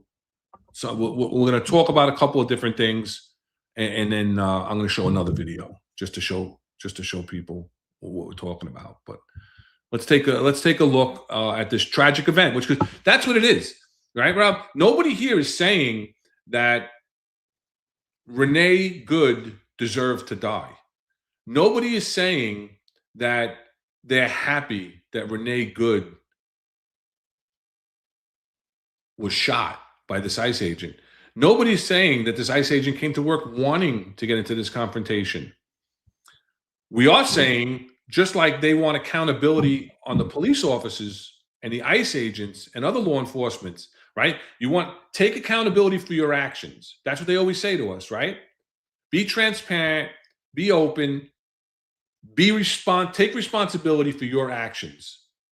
She needs to take responsibility. Well, she can't, but responsibility also needs, and it's not victim blaming, because she was technically a perpetrator who was trying to flee a lawful arrest, who did strike a law enforcement officer. So the responsibility has to be placed also on her for being there, putting herself in that position, and making the choices that she made that caused this interaction. We oftentimes, right, we'll be at a there'll be a shooting and the police officer shoots an armed person, and everybody like, wow, great shooting. And I've been at the honor legions where when they proclaim that the individual the officer was involved in a combat cross recipient because he or she shot at the individual shot at them, and the perpetrator was met his demise. A lot of times, cops are happy about that. Why? Because the police officer survived a confrontational situation, a deadly encounter, using their skill and their experience and their training. So everybody's happy. I've even seen, like I've said in the past, Monsignor Romano stand up and clap when they announced that the person met his demise, because he's a bad guy, right? But in my opinion, yeah, did she deserve to die? I don't know anybody that deserves to die, but she put herself in a position where she became, like you said, a perpetrator. She attempted to hit him with the car, whether it was intentionally or recklessly or whatever her intent was. She knew that person was in front of him. She looked at him, so she became a perpetrator. Would we all have liked to see something less violent? Yeah, if you could have arrested the person, take her into custody, yeah, and charge her federally, put her in jail for 4 years, like they did other people that just walked around the Capitol. Sure, that's a whole nother rabbit hole. But what I'm saying is that she put herself in that position and she acted as a perpetrator. Okay, I can't say I feel sorry for some guy that's going to try to burglarize my house tonight, come in, and I make them 2 pounds heavier because I just filled them with a little bit of lead. I don't feel sorry for that person. So Do I feel sorry that the person died? I don't want to see anybody die, right? That's a sorrowful death is final. But did they deserve it? Yeah. If you put yourself in that position, then you're gonna get what you deserve. I'm sorry. That's just what it is, you know. Like Neil says right at the end here, right? Bad actions lead to bad consequences. That is 100% right, spot on right there, right? I mean, that's what it does. And she had bad actions. And I literally have to, when you listen to the video, you literally hear her wife saying, go, go, go, go. Now, maybe if she didn't say that, it would have put the mindset of her to go in too. So I don't know if there's some culpability there too, but you know, if she just told her stop the car, put the car in park because you're going to get hurt or somebody else is going to get hurt, that could have been the end of it also. So I'm sorry, you know, but yeah, no, no 50 caliber around. So, but yeah, I mean, you know, that's what's sad about it. You know, we do have a 50 cal that was in aviation that they used to have that if they had to stop a vehicle, you could, you know, shoot the engine block with a 50 cal. Is that true? But, Really? but yeah, I, yeah. I always heard that. I never knew that was true. Oh yeah, that's true. Are you they giving have up? Are you giving up secrets I don't now? think it's confidential information, but it's definitely there. That was to shoot a car with a, you know, with a shoot the engine block out and stuff. So, but that was a big gun, believe me. So, but yeah, That's so. interesting. All right, let's take a look at this tragic event.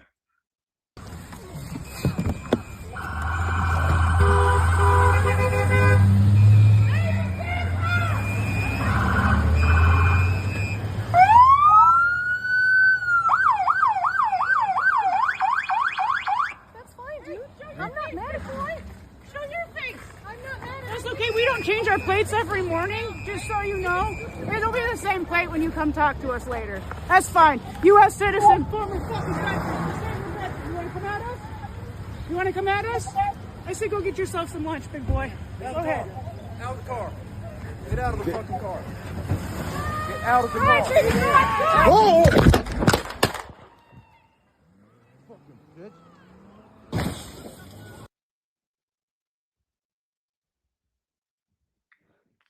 Yeah. It's just it's terrible, but the point I want to bring up, and I'm going to show you for a reason, is let's look again at this. Get out of the car. Oh! So if you look, so he's walking around the vehicle, he's videotaping the vehicle, so he's doing, you know, he's documenting everything in the vehicle. So the other ICE agent's coming on the other side, telling her to get out of the vehicle, and the other video shows him reaching in, trying to get her to open the door and get out of the vehicle. She's looking at the other agent right there, who's trying to get in the door. What she does is puts it in reverse, backs up now. If you look at the angle, she's looking at him right there. And he's to the right. Okay, so he's on the front right side of the vehicle, maybe a foot, 2 feet away from the vehicle when she moves forward and strikes him. That's when the phone goes up in the air because he gets struck and he discharges his weapon. So a lot of people have a lot to say about he put himself in harm's way. He put himself in that position.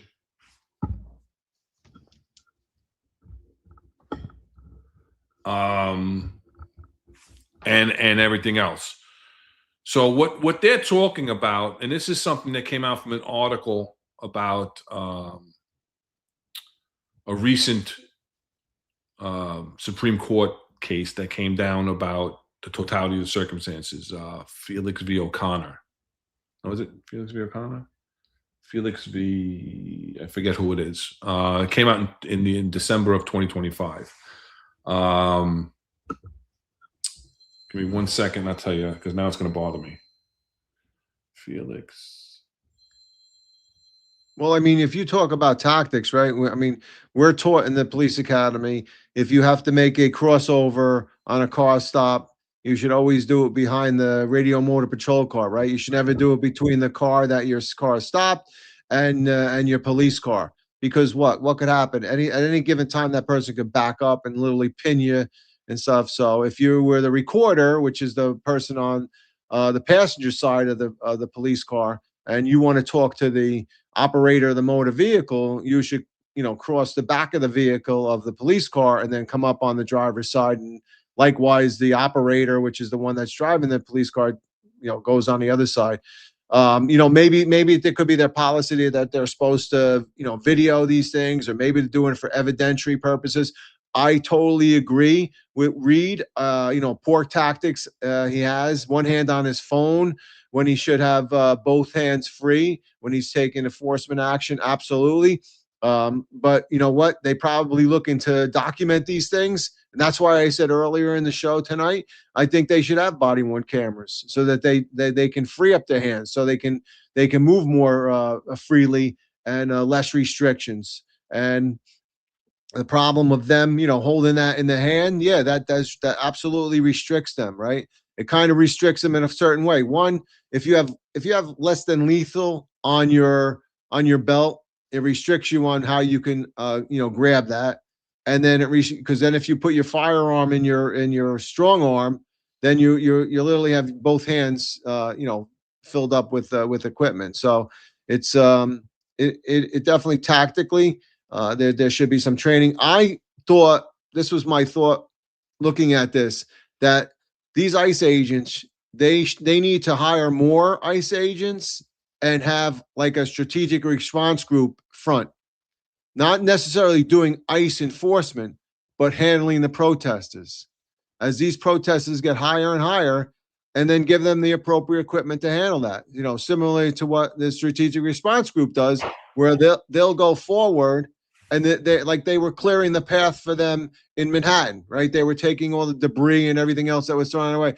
If you can get more ICE agents, because what we're seeing now throughout the country is more and more jurisdictions are saying, we're not going to have our police respond. We're not going to have our police, engage with you or whatever. And they're even threatening to lock them up, which they can't, right? But, that being said, get more people in the ICE, have them respond as a demonstration group where they can actually make arrests, put them in Sprinter vans or whatever, and then continue on with the ICE, agents so that they can do their enforcement.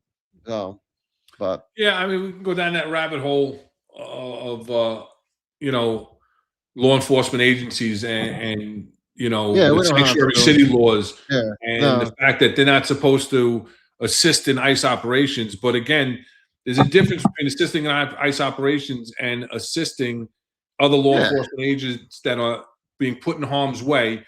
You have an increase of over 1,000% of ICE officers getting injured and assaulted. Yeah. You have 10, I believe I saw on the news yesterday, 10 in the last 2 weeks documented ramming instances where vehicles, and even after this incident that's gotten national attention, you still see people ramming and putting their vehicles in front of these ICE caravans and following them and everything else. So it's really sad. And again, there's a difference between assisting and going and doing these, what they're calling these civil deportation raids and apprehensions and everything else. So you don't have to like the laws, but they're the laws that are on the books. The feds are doing their job. The feds are going out and doing their job. If you don't want to go out and do it with them, that's fine. Also, let's go down the rabbit hole a little bit, right? These sanctuary cities are also creating these interactions because they're failing to notify ICE while we have these people detainees, right? with Yeah. deportation orders in the system where they could go and be safely picked up and removed. So there's not street encounters. So there's not these raids, right? Because they're going to get picked up anyway. Then these are people that are committing other crimes, not the innocent people that are being snatched up off the streets that you hear from the left-wing media, right? So you gotta look at the totality of everything. And people are talking about the tactics. You're talking about the tactics. Yeah, we can question his tactics, right? But and it's Felix v. Barnes, right? Did I get that right? Barnes v. Felix, December 2025 Supreme Court case that basically struck down the Fifth Circuit Court of Appeals.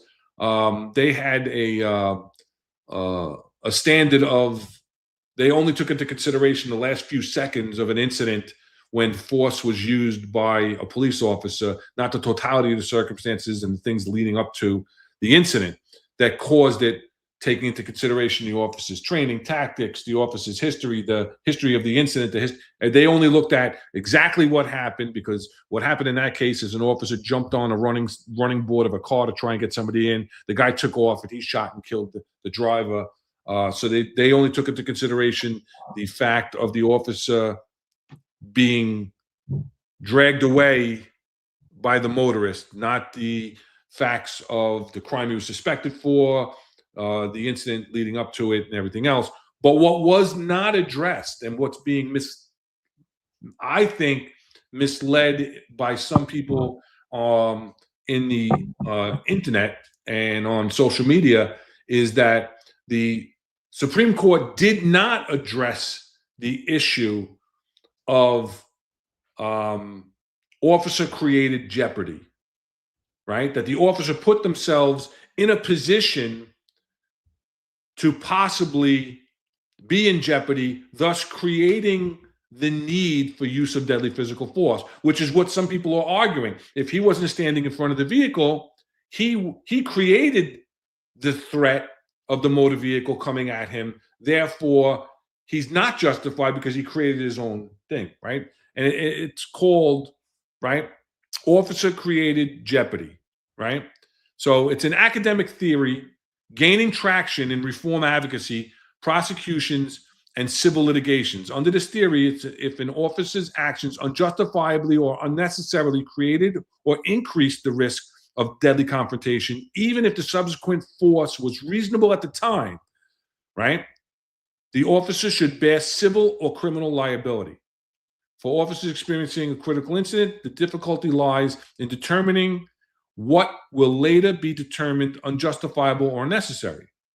Pre-seizure tactical decisions are shaped by limited information, evolving threats, and high-pressure environments, making it nearly impossible for officers to predict all possible outcomes, right? And then it goes into say, the traditional federal standard, as outlined in Graham v. Connor, which we talked about earlier, relies on the reasonableness without the benefit of hindsight. The question is whether an officer's action was reasonable, not whether better choices could have been made, could have been imagined after the fact. However, the growing trend of applying officer-created jeopardy demands, second-guessing, pretending that officers should have predicted the negative outcome and simply avoided escalation and violence as a matter of choice.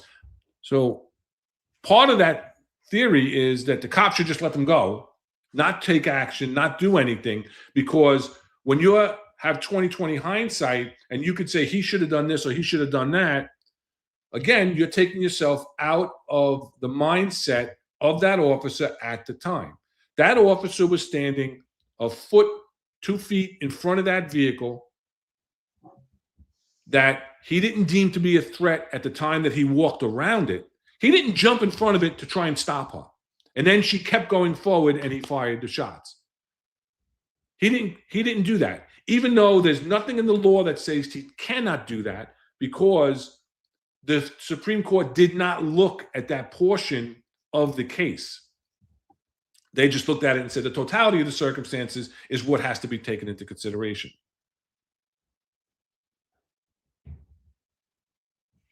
Well, I think it's all pure bullshit right there because yeah, you can't in that predicament, you can't like literally have the hindsight to think, oh, well, what's going to happen, what actions am I taking. You could say that I'm chasing a burglary suspect, and he's up on the fire escape, so I start climbing up the fire escape, and that burglary suspect slips and falls.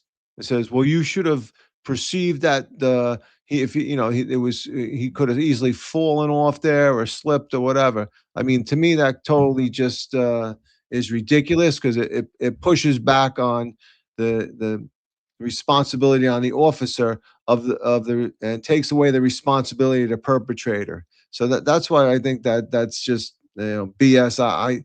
I told yeah why so that these two bid lawyers, these ambulance chasers can sue and say you should have done this and you should have done that. Yeah, that's all great, but you know you have to look at the totality of circumstances. You have to look at everything that led up to it, and whether or not my actions were, what I felt was reasonable at the time, may have been dangerous to myself or to somebody else. Well, uh, you know, I'm doing a job, and my job was to at that point was to circle that vehicle, take video of it, and then come back around on the other side.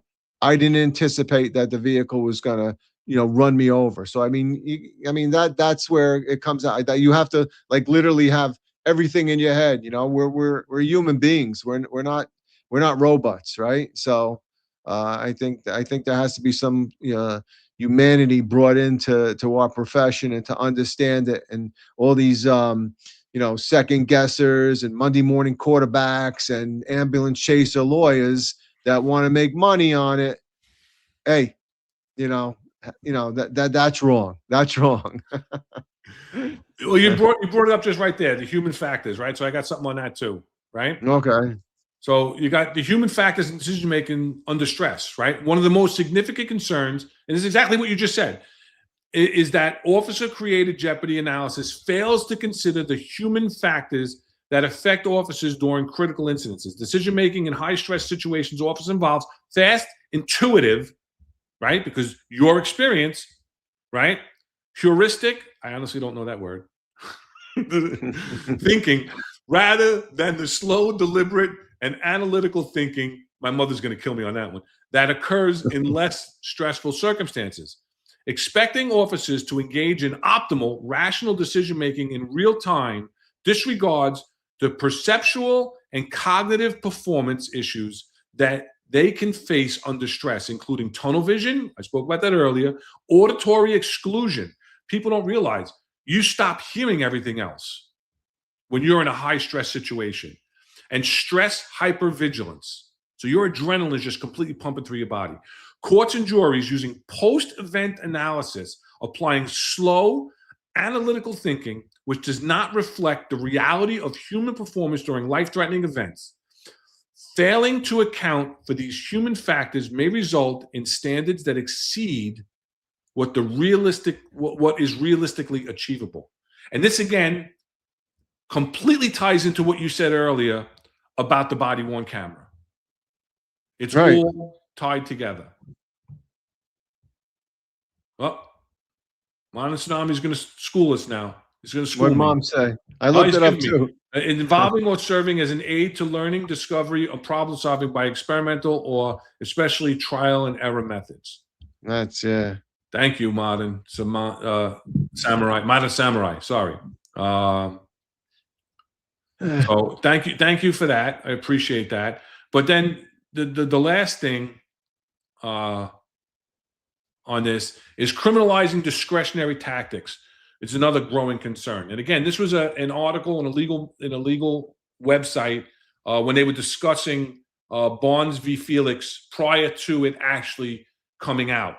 And again, the Supreme Court did not take into consideration the actions of the officers and how it played into the final event, because that question wasn't what was put up in front of the Supreme Court. So one of the most troubling aspects of officer-created jeopardy is the increasing effort to criminalize officers' discretionary tactical decisions.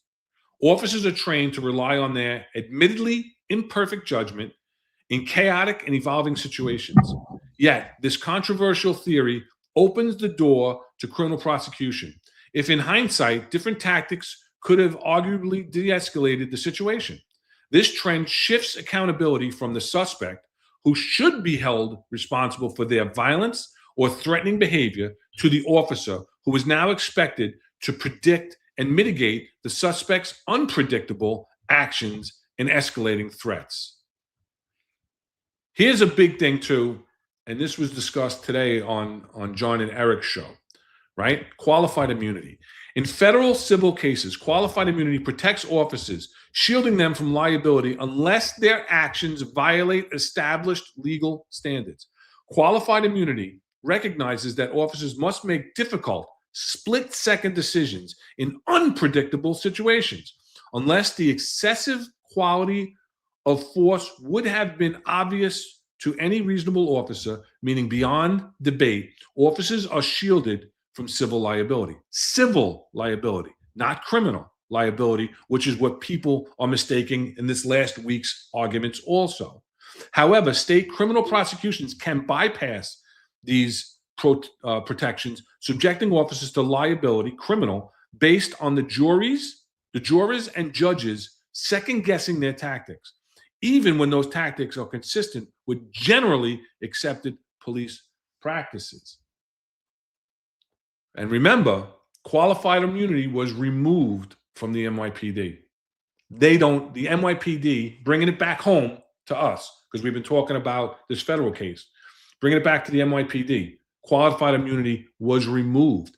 So they don't even have that shield from civil liability anymore. So these officers that are going out there, when you're involved in this, I don't know how much your training and just self-protection kicks in. But when you walk out the door, you're thinking about these things every day, that you're not protected anymore, that you don't have the political backing. You don't have the backing of the upper echelon of the police department a lot of times, because they're quick to judge. Look at the last administration, Eric Adams. He didn't like the way things looked on video. Okay, take the totality of circumstances. Police work isn't pretty. When we have to get our hands dirty, police work is not pretty.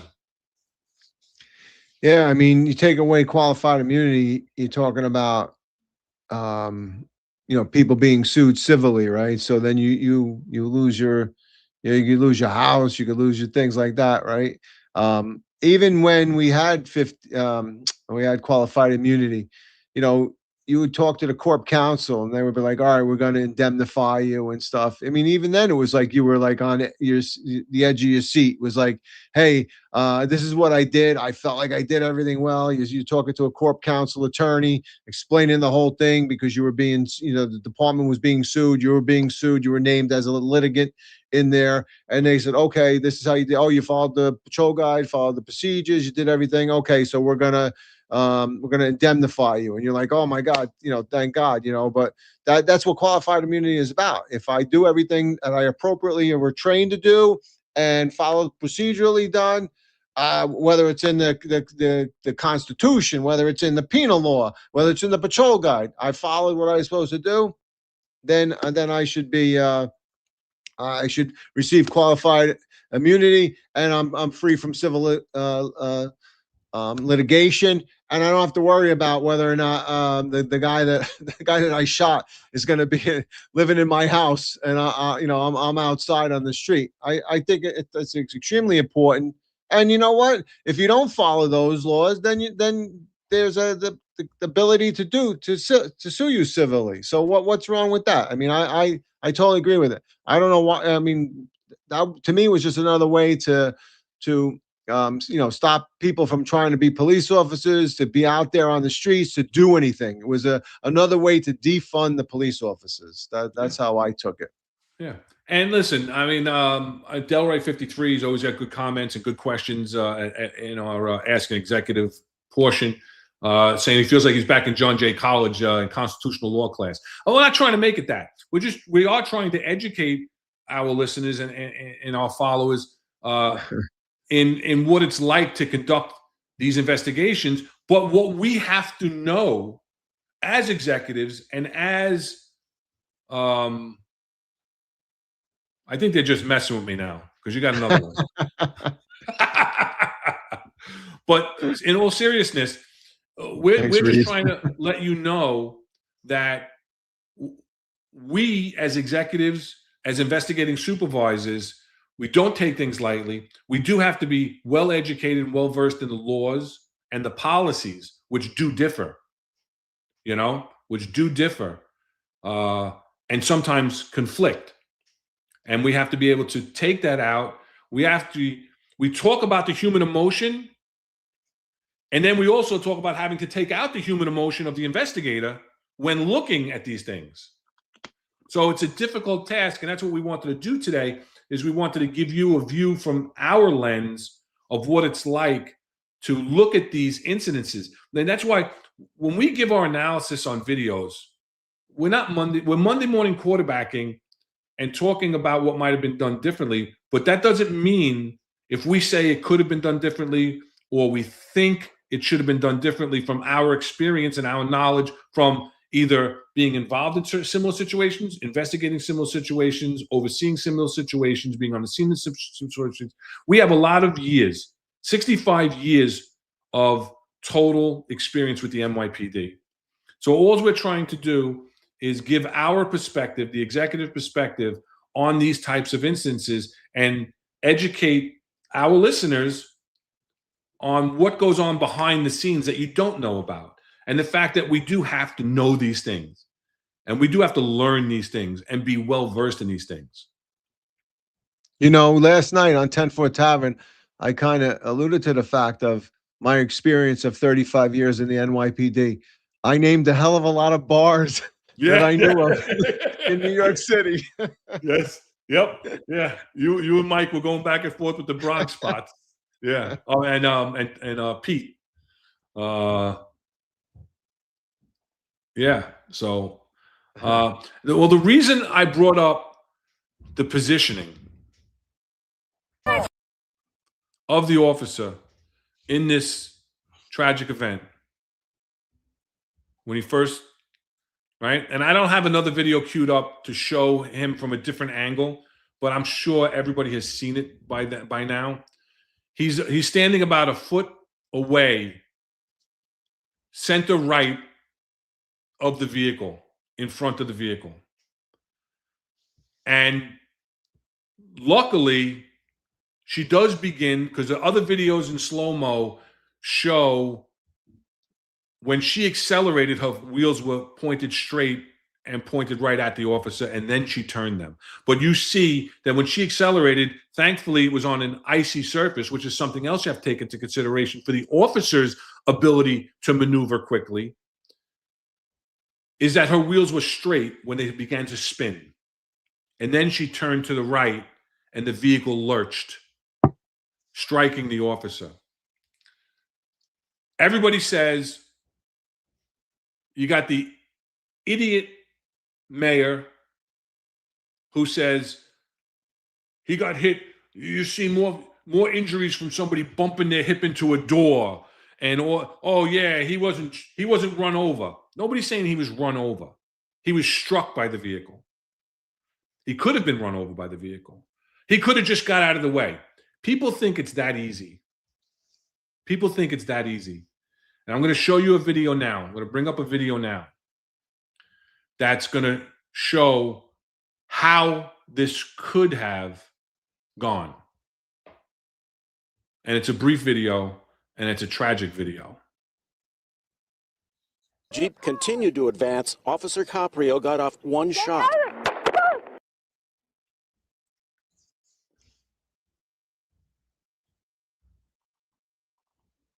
Look at where this officer is. And the vehicle's not moving. The door's open. He gets into the vehicle, puts it in drive. She's center to the right of the vehicle. I would say a foot or two away, if I had to guess. And he accelerates and turns into her. Luckily, she turned away. But how in the millisecond was that ICE agent going to know that she was going to turn to the right and not the left and have the same outcome as this Baltimore police officer?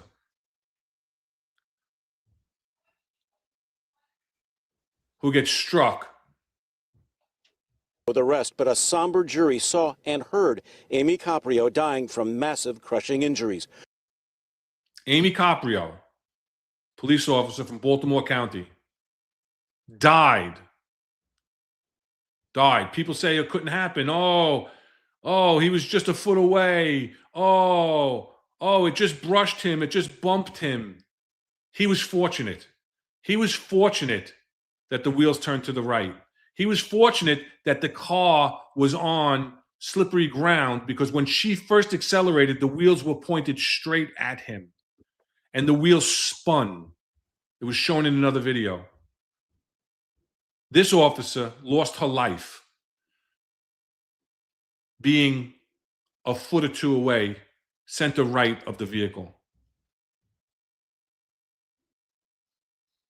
And she was killed. Yeah, tragic. I mean, you see that, people, like 92 Charlie says, bad tactics, absolutely, but it doesn't justify the death of the officer either, right? So, and you have to be, unfortunately, we could go, I don't want to go down a whole rabbit hole, but the police department has never, ever, in my 35 years, your 30 years, have ever really taught tactics.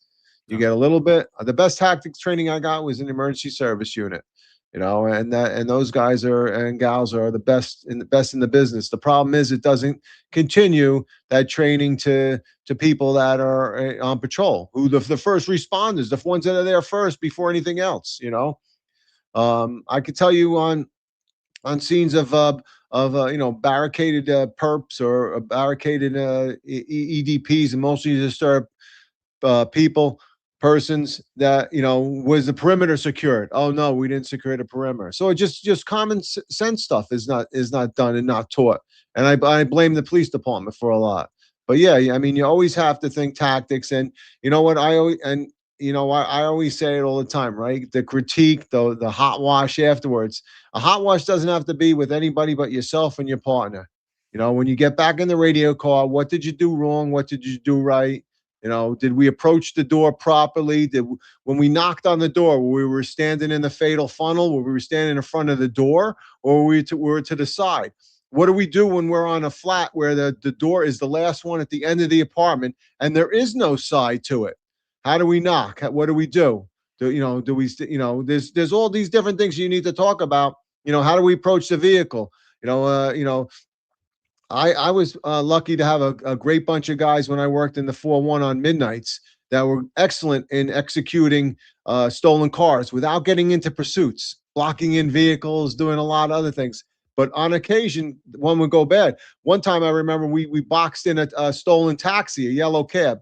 Back in the late 80s and early 90s, you never saw a yellow cab in the Bronx, right? They mostly stayed in Manhattan. Okay, they didn't go up to the Bronx. So they weren't coming back with any money. Some guy, like Reed said, exactly, the 4 Ford Apache.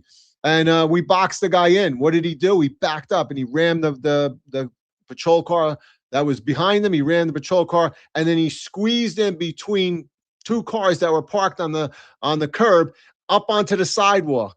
I had my gun out at the time. Everybody else took the gun out in case, but we were able to stand back. But you never know what, but that the critique is, hey, what do we do better next time? Do we make sure that the car is pushed up? You got to do all those critiques, because you never know. And tactics are fluent. I always say that, right? You can't train. We're going to do this, and this, because all of a sudden something happens and there's a monkey wrench thrown into it, and you got to be able to, the issue is to adapt and overcome, right? Improvise, adapt, and overcome. So if you see it, change it, and then you'll overcome it. So say that I hear Clint Eastwood.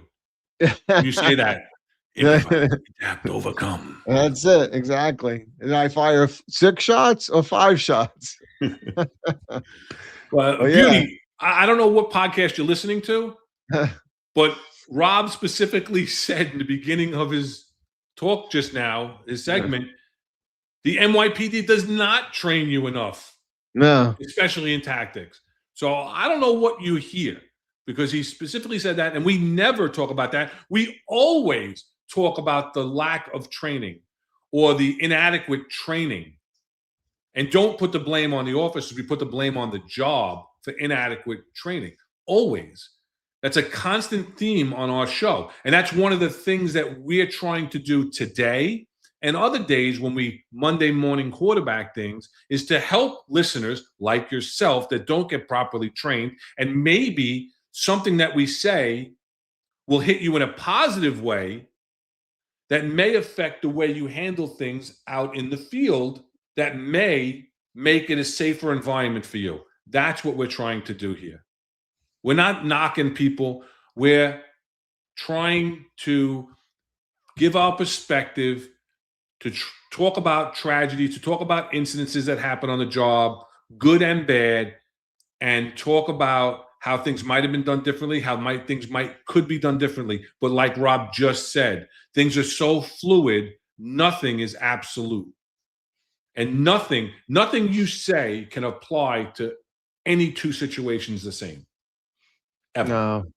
I always say, if you don't learn from your mistake, it's always better to learn from somebody else's mistakes than it is to learn from yours. So, watch everybody and see how they react and see how they do things. I mean, senior guys taught me a lot when I was in the 4-1, how to respond. These were some Vietnam vets when I was in there, so you have to just be able to, learn, keep your eyes open and learn the job. And like I said, don't be afraid to critique yourself. When I was in the emergency service unit and I would stand in the back of the large rescue truck and we would do a critique, I've said it in the past.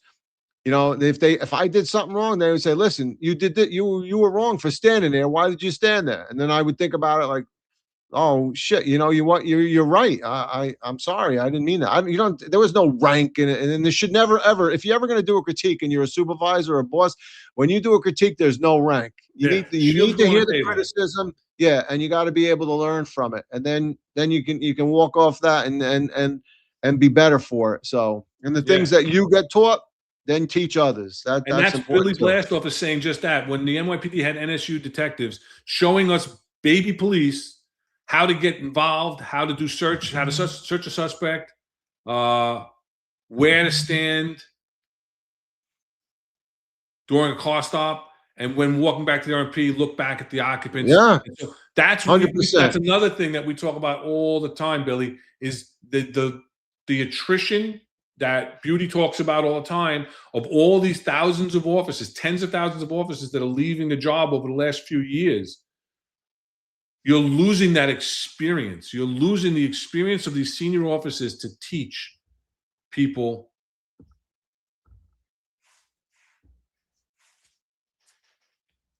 Beauty in the struggle wants to know what NSU is. So the neighborhood stabilization unit, they were the ones that were police officers assigned to, particularly that NSU. So NSU actually turned into the FTU, the field training unit. And they had, some of them were senior officers, and some of them were detectives. And there was when I went through, there was three sergeants there. And that was important, right? To go through that. God rest Chucky Shoal, great man. I was just going to say the same thing. I was waiting for you to end. Yep. Yep. Good man. Good man.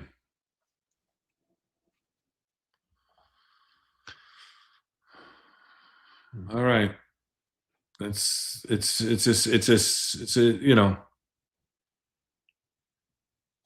Yeah, no, I mean, this is what we're just trying to help.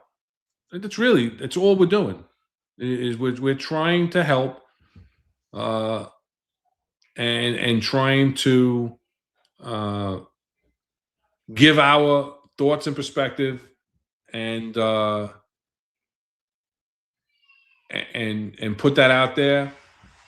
so that maybe it could help somebody. And also to enlighten our listeners that aren't NYPD. We have a lot of listeners that aren't NYPD that are from around the country, and explain to them how things work in the NYPD. We tried to give you today an inside look on what a police investigation into a police involved shooting is, and we wound up talking about just general investigations as well, what from our perspective.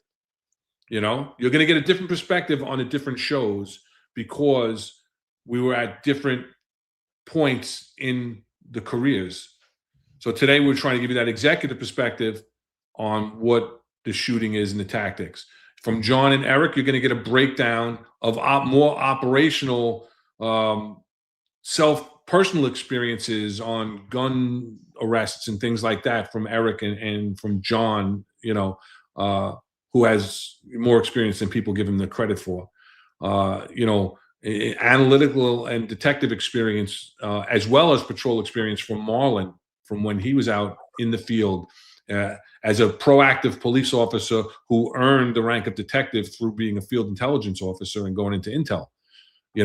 Talking to Tom Joyce, a commander of detective squad, Pete Faselli, who was a homicide detective who went into the federal agencies and wound up being a section leader for the Miami region, right?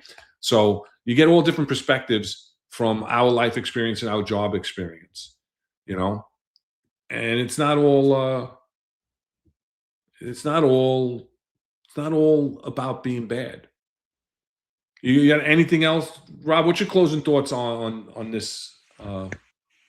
So, I mean, I think if, as far as what we've spoken about, unfortunately, it's an investigation that takes time. It can't be rushed. I'm hoping that the Firearms Investigation Division does do that. They take their time. We didn't talk about it, but there's presentations that are given to the police commissioner. I think Bratton alluded to it in his video, and now there is consistency with it. So I hope everything's is done that way. I mean, it's an emotional situation, right? It plays on your mind. It plays on the mind of investigators too. When they're investigating it, I can say that when I'm leaving, did we do everything right? Did we find everything out? So it is a chaotic situation, and I think the problem is it needs to be investigated, and there needs to be time to investigate it. And this political jump to conclusions is only baiting more people to demonstrate and to get involved. And in my opinion, it puts them in a very precarious position, because now they think they can do stuff that is dangerous, not only to themselves, but to the police officers. So to me, it's just something that, it needs to be, I think it's for the NYPD, it's appropriately investigated. I hope that continues. And I just hope, and I wish the best for the ICE officer, who I know is probably going through a lot right now. When you get that nationwide publicity, that's not good either. So I just want to bless him and his family. And, Renee Good. Also, the docs, they're going online Right. saying what neighborhood he lives in and that the local police are in front of his terrible. house. Yeah. He's going to wind up having to sell his house and move. Right. And then you wonder why they wear masks and stuff, right? So I mean, that's exactly the reason. So nobody does that. If you sue a doctor because he did malpractice, you don't put everything up and run to his house and start demonstrating in front of his house. So I mean, it's just terrible that this is happening. So, but I just wish, and I was gonna say for Renee Good, I'm sorry that she lost her life, but I have to assume 100% of the responsibility was on her. She could have ended that, So, Yeah. But I agree. And as far as training goes, I submitted when Bratton came in the second time. I was part of the re-engineering team for training, and I submitted a whole training a plan where they could take, like the fire department takes people offline, like they'll take engine 82 offline, and engine 82 will go out to Randall's Island and do training that day. we could do the same. We could take my plan was to take Sector Adam at a certain, unfortunately now we've lost personnel, but let's say you take Sector Adam out and they could be backfilled by the strategic response group or somebody else. And then they go with a bunch of other Sector Adams over to Randall's Island or wherever to up to the range and do tactics training, or they could go out to Floyd Bennett Field and use the TAC house. There's ways to do it.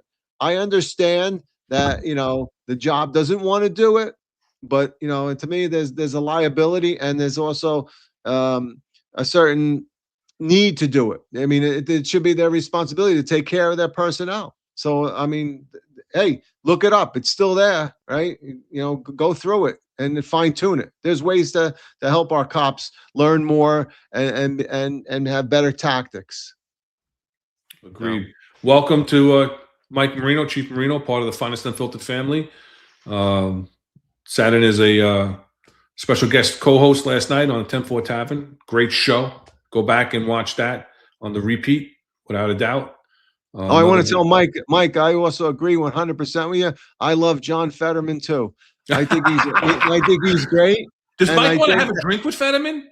He does want to have a drink with him, and I'll go, Mike. If you can make that up, I bet you Ron and I can both go with you on that one, because that guy is the most common sense politician I've ever met, and that's all we ever look for. But Mike, you set that up. We're there. Oh my God. Oh, it's true, Mike. We couldn't. Originally, we were supposed to go 4 times a year to the range when we got the 9mm, and you're lucky if you get there for twice a year. So, all right. You want me to show that 7-3 video, or you want to just go to Ask an Executive? The 2 hours, 21 minutes in. I'm good with Ask the Executive at this point. Yeah, we'll save that other one. All right. So we're going to move on to a segment of the show called Ask an Executive, where Ron and Rob answer questions from the chat. So at this time, I didn't get any real questions during the show. I didn't flag anything until just a couple of minutes ago from Ray, and we'll go back to that in a second. But a lot of people don't have the opportunity to speak to 2 executives in the NYPD and ask questions that they may have. So anything on topic, off topic, police related that you want to ask Rob or myself, now's your time. You can jump in on the chat, ask a question.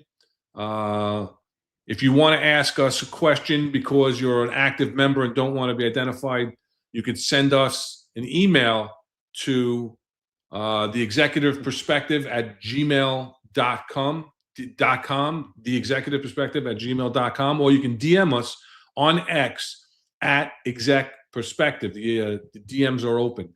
If we see the email, we will acknowledge you. Sometimes there's questions that are sent to us that we don't feel are appropriate to bring up on the show, but we will answer them back to you in the emails. So you can send us those questions offline at any time, theexecutiveperspective@gmail.com, or you can DM us at execperspective. So let me go back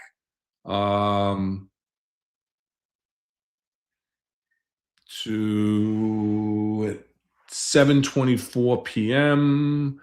I had a question from Ray. Here we go. Any advice for rookie cops on looking to gain experience? Should we be asking around senior cops or go out and put ourselves into those experiences? God gave you 2 eyes, 2 ears, and 1 mouth. That's what I was always told, right? So you should be watching and listening a lot more than you're talking. Senior officer today, what does that mean? Somebody with 4 years on, somebody with 5 years on? That's the sad thing and the sad state of the NYPD when we talk about senior cops. But that doesn't mean that there aren't good cops, good leaders that don't have a ton of time on the job. Use your eyes, use your ears, watch, use your intuition. You'll know who's full of shit, who's just a big mouthpiece, and who's actually out there doing the job and getting the job done. If you watch somebody and it doesn't look right, it probably isn't right. Watch them. Learn from them by just watching and listening, And if you feel comfortable going up to those people, go up to those people on the side. Don't go up to them during an incident or, an arrest situation. Talk to them afterwards. Hey, what do you think of this, that, or the other thing? You use your intuition. Watch and listen, and you'll know who the right people are to approach on that. What do you think? Yeah, 100%. You have to be careful. You have to ask at the right time, right? So when you come back in, you're going to meal, and you go up to the desk, and you don't have to ask the sergeant to, hey, Sergeant, let me ask you a question. No, he's busy, he's doing stuff, right? You gotta find the right time. You could say, hey, to the senior guy, hey, when you get a chance, I want to talk to you about it. Ask the question, but put it on their term, because some of them will take offense to it, like, oh, listen, kid, I'm busy, I have no time for you, or whatever. So, hey, if you have time, I'd like to ask you a question about this. I'd like to have a question about that. I don't see a problem asking the questions. I see the problem of, asking it and when. And then the other thing is just make sure that what you're looking for, and the advice that they give you. Cops can be cruel to cops. Like, sometimes they'll give you a BS answer, and you'll be like, like one time I had a cop come up to me. I was the 4-0 platoon commander on midnights, and he comes up and he goes, Lou, can I get car number 3562? I go, I see, you're in on meal or whatever. I think he had a hospitalized prisoner or whatever. He was relieved. I go, what do you need the car for? He goes, well, I'm going to the 4-5 to get meal. I wanted to know if you want anything. I go, well, you're not supposed to take the 4-5 car. He goes, oh, they told me to ask you that you would let me. I go, well, before you ask me a question, you should ask a senior cop and maybe a sergeant before you come up to me. I mean, I thought it was funny, but other people might have taken it, but I was like blown off by the question. But yeah, just take everything with a grain of salt too. Learn. And I think personally, for me, I think as a rookie, you learn a lot of experience by doing things. And I made mistakes. On the first time I ever wrote a traffic ticket was on in the 4-6 precinct. And I'm not telling you're there. They taught you in the academy how to write, but it's totally different when you're sitting on the street, looking at a registration, looking up to making sure you're not getting any airmail or something's coming down the street. So you have to learn a bit on your own too, but don't be afraid to ask. So I'm sorry that was a little long-winded, but that's a good question. Can't say long-winded to me, Rob. Come on. Here's a question I think is best for you, from Reed. What has the best training facility? Randall's Island, the Range, or Floyd Bennett? So what I liked about Randall's Island was what was it? What was the name of the building? I can't think of it. The federal building that was up on the range, the Haida building. Oh, the Haida building had like multiple stories, and you could do perp searches and stuff. The Haida Village was also cool because you could use simunitions in there. There was limitations on Floyd Bennett Field because it was usually limited to the TAC house. And then also we had an old train car. So there's limitations to both, but I definitely think that Floyd Bennett Field had good movable doors and stuff, so you could change guys get used to the same tactic operation all the time, so you could close doors off. You also had a catwalk up on top, so supervisors and training instructors could look down and see what was going on. So I think both training facilities have their advantages. I just think the problem with both of them is that there's not a lot of usage of them for us. That's the problem, So I think we should be able to use it more often. They used to give you, I think they still do, they used to give you 50 rounds for free every month. You could go and then take it home and whatever. They should almost have you where you could come in on your off-duty time. And I know that's a far stretch, but that take it home is for you, Rob, not for TS3. No, you're right. Okay. So, but I think you can go and shoot a box of ammo a month. Right. Yeah. On certain days and times. Yeah. You can call up the range.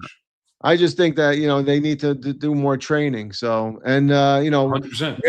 Randall's Island, the fire department facility out there, I've trained on that. They have a really, really good training facility. They have a whole subway system where they can introduce noise, like people screaming and stuff, smoke.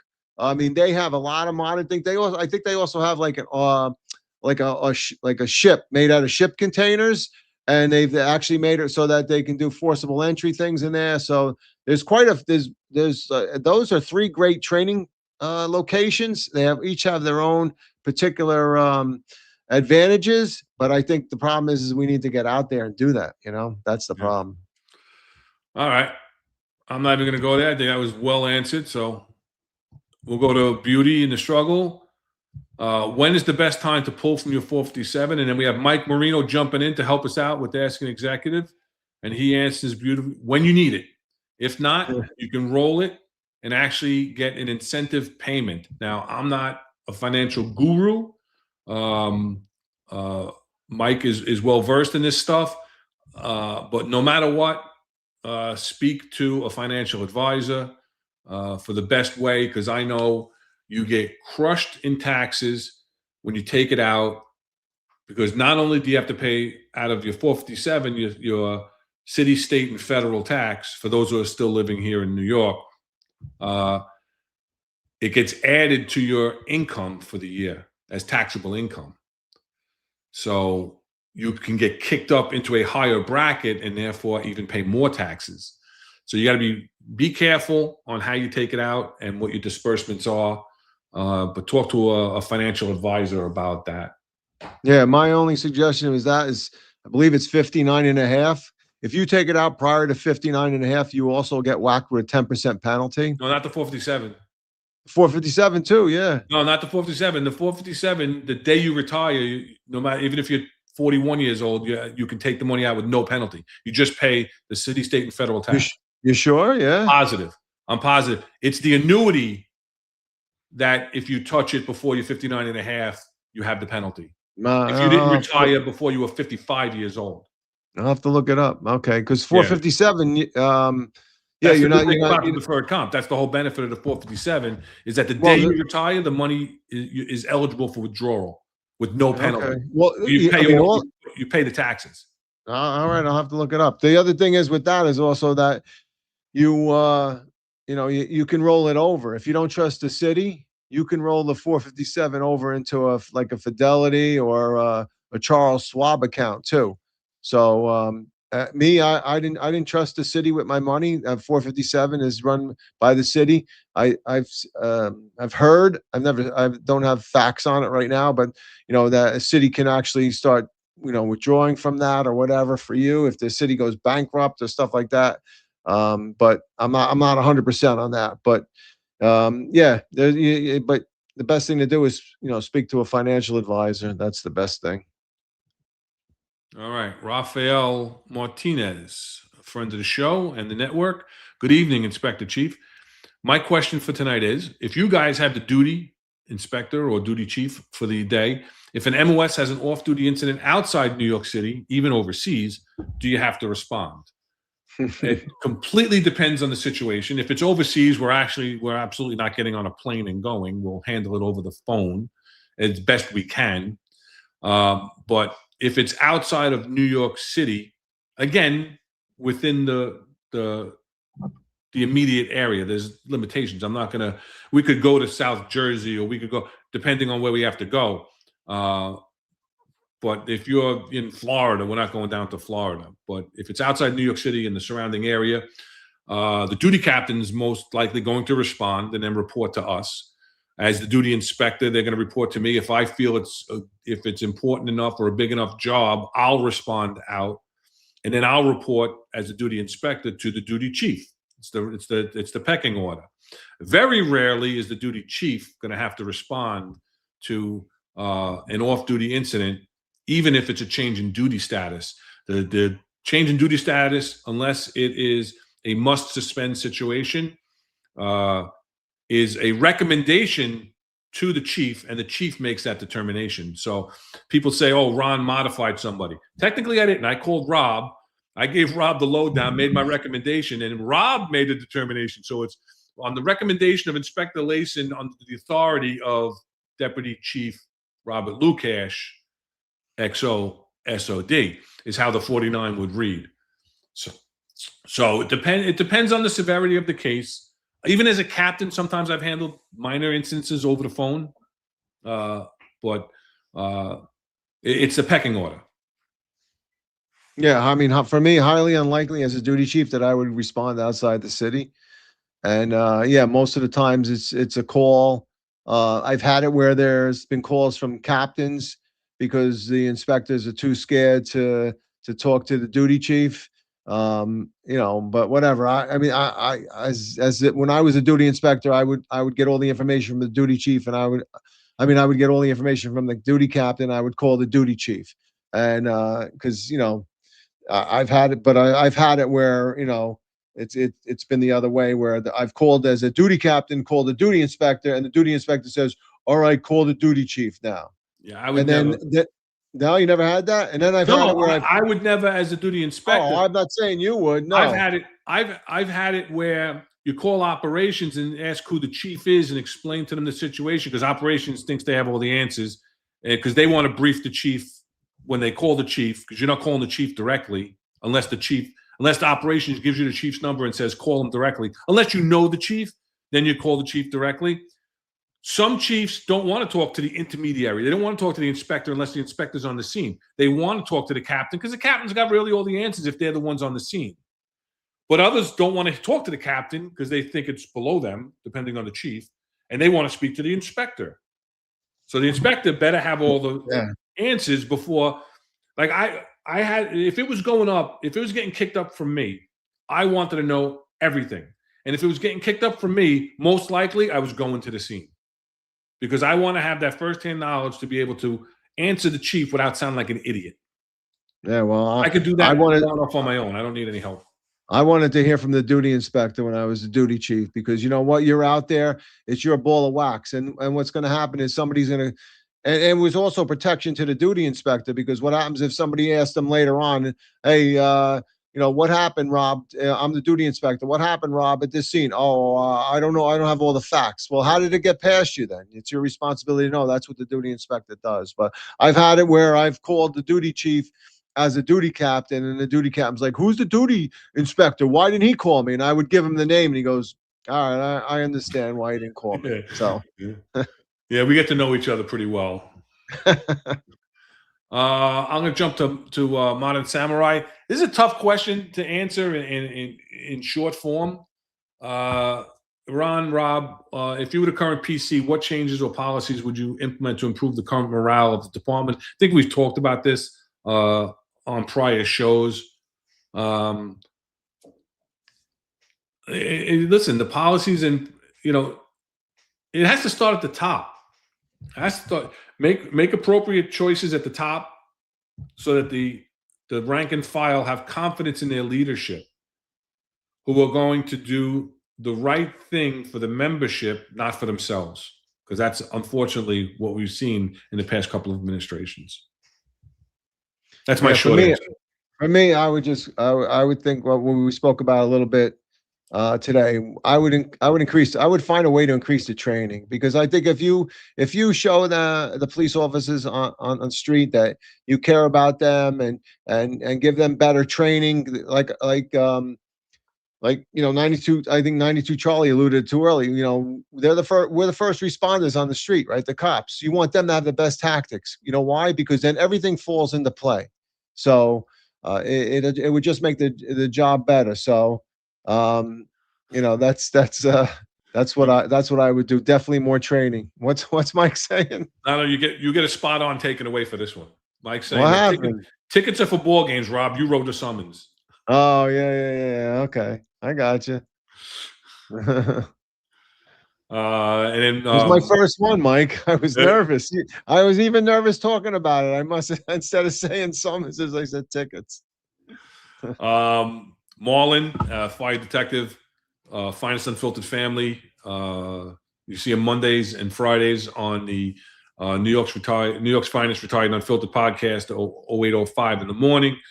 What about the Pfizer building for active duty shooter training? Awesome. Yeah, that was good too. Yeah. I have said, I didn't go through SDS school, so just from a patrol perspective, active duty training, and we've said this because we've had a couple of episodes where we've talked about active shooters. Active shooter training, hands down, the best training on this job. Yeah, well, I did active shooter up in Oriskany, New York, with the alert. And that was a good training too. But I've been at the Pfizer building, 100% same thing. You were playing with the heavy weapons. Yeah, you have to. So The boys with the toys. that's it. All right, let's see what we got. We're running in.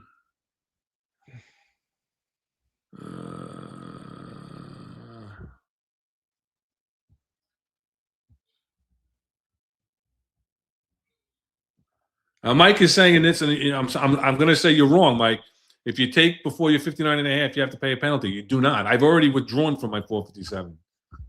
You don't. The thing with the 457 is one of the benefits. The day you retire, even if it's 40 and a half years old, you are eligible to withdraw without penalty. You pay your taxes, but there's no 10% penalty. The annuity or 401. He says he fixed that later. You're right. You're right. I looked it up too. Okay. I Googled it. You're 100% right. You do not pay anything. Okay. Yep. Sorry. Okay. I didn't see it. All right. That's like Beauty said before. I yelled at him before. He said something before he commented. I got to the comment late. So, all right. Let's go down. People are all in there about it. Marlon, very, very savvy financially. Make sure you have a plan. Have done your research and have a proper advisement. 100%. Yep. We'll go back to that. It's exactly it. Inspector chief, if I was involved in the incident, who's the person? Another Beauty. Inspector chief, if an MOS is involved in an off-duty incident, who's the first phone call they make to? It depends on the situation. You got to be careful. Yeah. But you have to be careful with this. I'll tell you why.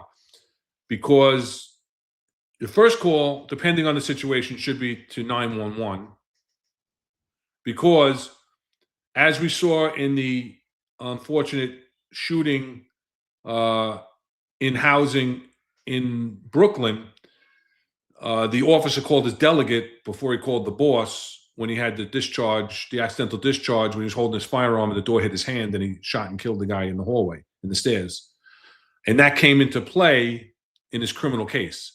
So you got to be very careful who you call. Nowadays, everything is documented. Everything is out there on your phone records, on your GPS on your phone, and everything else.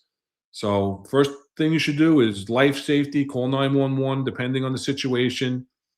Listen, if you want to call, if it's not a life or death situation, it's not a 911 situation, and you're involved in something and you want to speak to somebody for some guidance, as long as it's a timely phone call to operations and everything else, do that. That's my advice.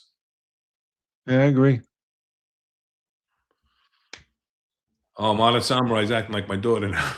Ron said duty.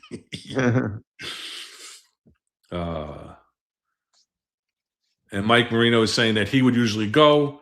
He didn't trust IAB to do anything. Agreed. I would not give it to IAB before I had as much input as I could before IAB had to get involved.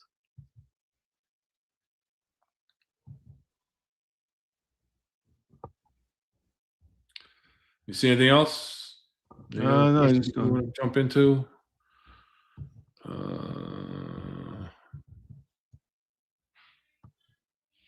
Just trying to scroll down to catch up to see if I missed anything, really. Let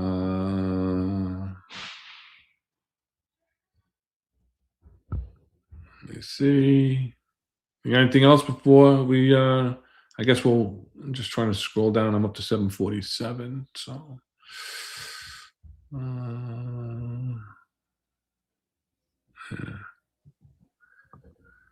All right.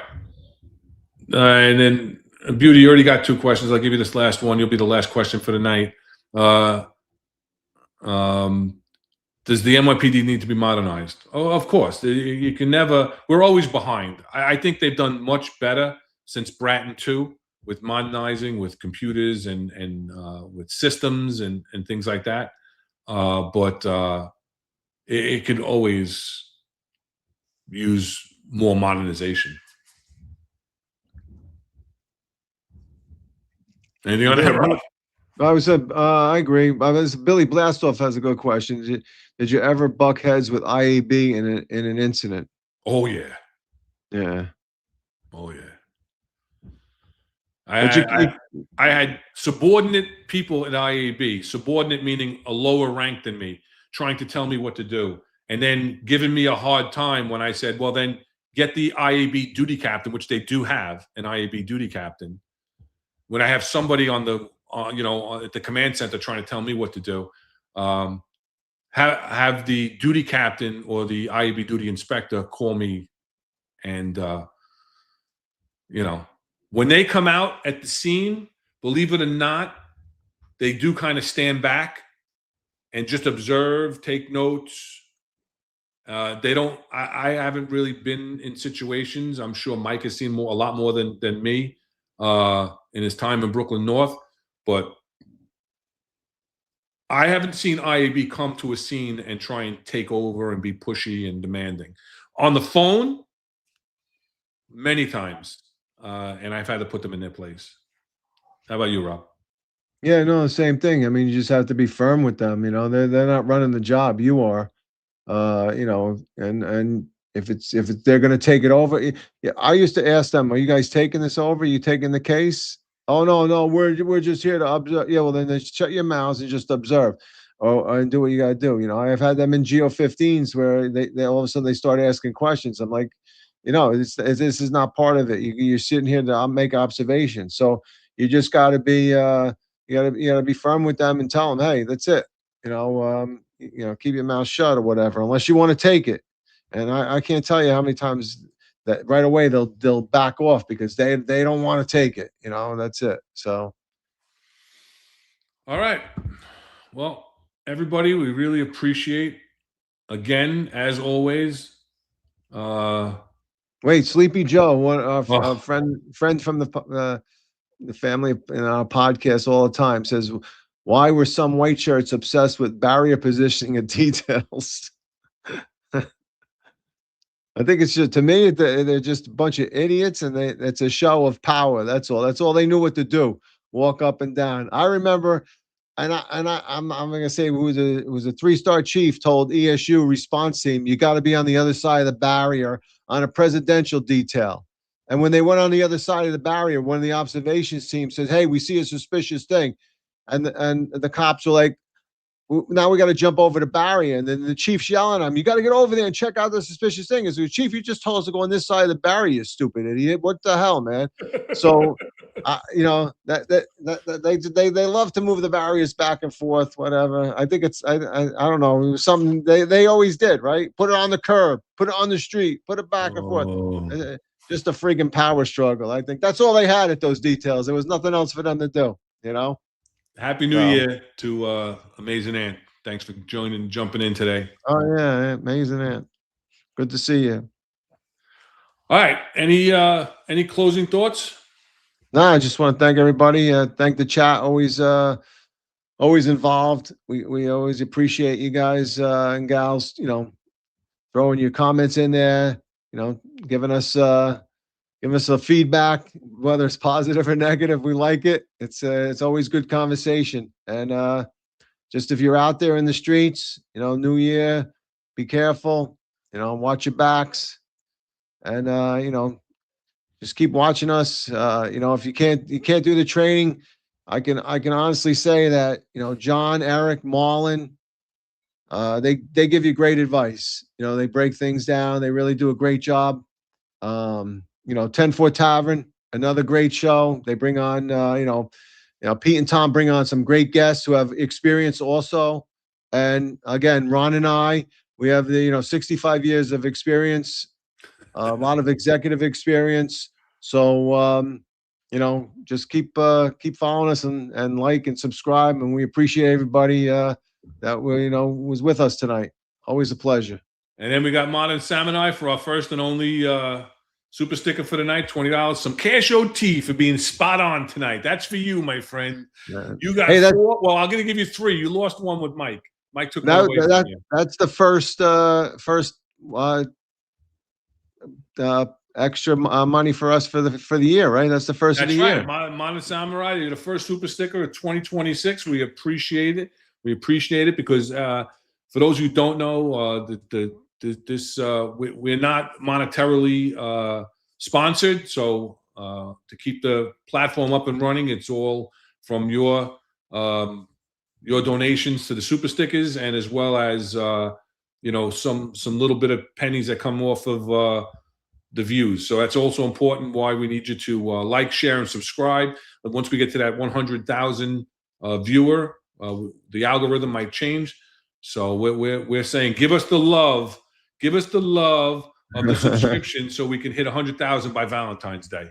That's my thing. That's what I'm saying. That's nice. Right I now. like that. You like that? Give us the love for Valentine's Day. Let's see. We're at almost 86,000. There you go. I'm always looking for numbers. You're right. That's me. All right. And then Mike Marino saying, don't forget. Whoop, Amazing Ant. Oh, that wasn't Ant. necessary. Thank you. Thank you very much. Oh, NYPD 8311, another big supporter. We really appreciate it. Antoinette, thank you very much. God bless you, my friend. The show is the best. We appreciate that. We know that you watch all the other shows, and you contribute in the chat with them also. It's really 86.1. Sleepy Joe's telling me 86.1 nice. We're at. So thank you very much. Let's get that going. Another 14,000. It sounds like a lot, but really, we were just touting a week and a half, 2 weeks ago, 60,000. So we really appreciate it, and we appreciate these super stickers a lot. We really do. So let's go into it. So on Friday, the next show on the Finest Unfiltered Network will be Friday for the roundtable with John, Eric, and Marlon. They'll be talking about whatever is topical in the news cycle and in the politics of New York City. Today was another good show. They had state Senate candidate who announced his candidacy run again for the second time, Hiram Montserrat from Queens. A little controversial, but he came on and stated his platform. So go back and check that show out if you didn't see it. And then they'll be back on Monday. So Monday, Wednesday, and Friday. Monday and Friday with Marlon, John, and Eric. And then on Tuesday, you have the 10-4 Tavern with Pete Faselli and Tom Joyce. Again, Mike Marino was a special guest last night. Another great show. They broke down the comparisons of the shootings and the intricacies between the ICE shooting in Minneapolis, as well as January 6th shooting at the Capitol. So next Tuesday, they're going to have Mike Pratt, NYPD first grade detective, and Jimmy Glynn from the FBI. They went after rappers and celebrity drug gang in the RICO case out of Bed-Stuy. It's a huge drug kingpin with a lot of bodies. Bodies meaning they had a lot of murders behind them.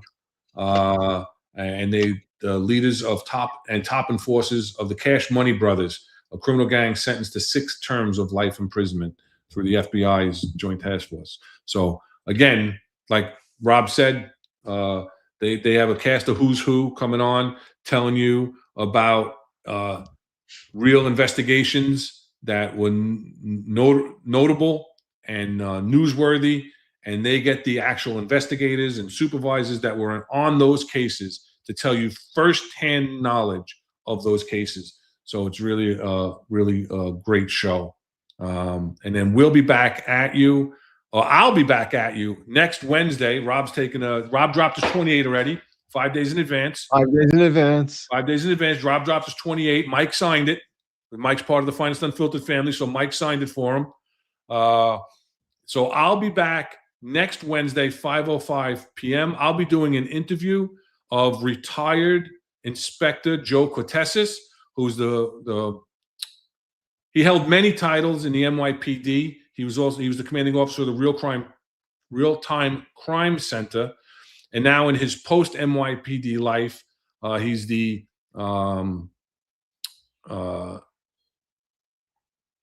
vice president of 3SI Security Solutions. So he'll tell you about that. A lot of good, really good, cool tech stuff to do with facial recognition and license plate reader stuff, things like that he's doing in his post-NYPD life. And J-Core Consulting, he's also the founder of. So he'll get into that, and we'll be able to plug all his different business dealings that he's going on with, and he'll give us a rundown of his career. We got on the job together and went up the ranks together. So Joe's a good guy. Should be a good, interesting show. And then that is that. So if everybody, please be safe out there. Watch each other's backs, and try to keep yourself and your families safe. So until next time, everybody, be safe. Rob, see you in 2 weeks. See you in 2 Enjoy weeks, your Barry. little vacation from the show, my friend. That's it. Enjoy. Thank you, everybody. Have a great day. Yeah.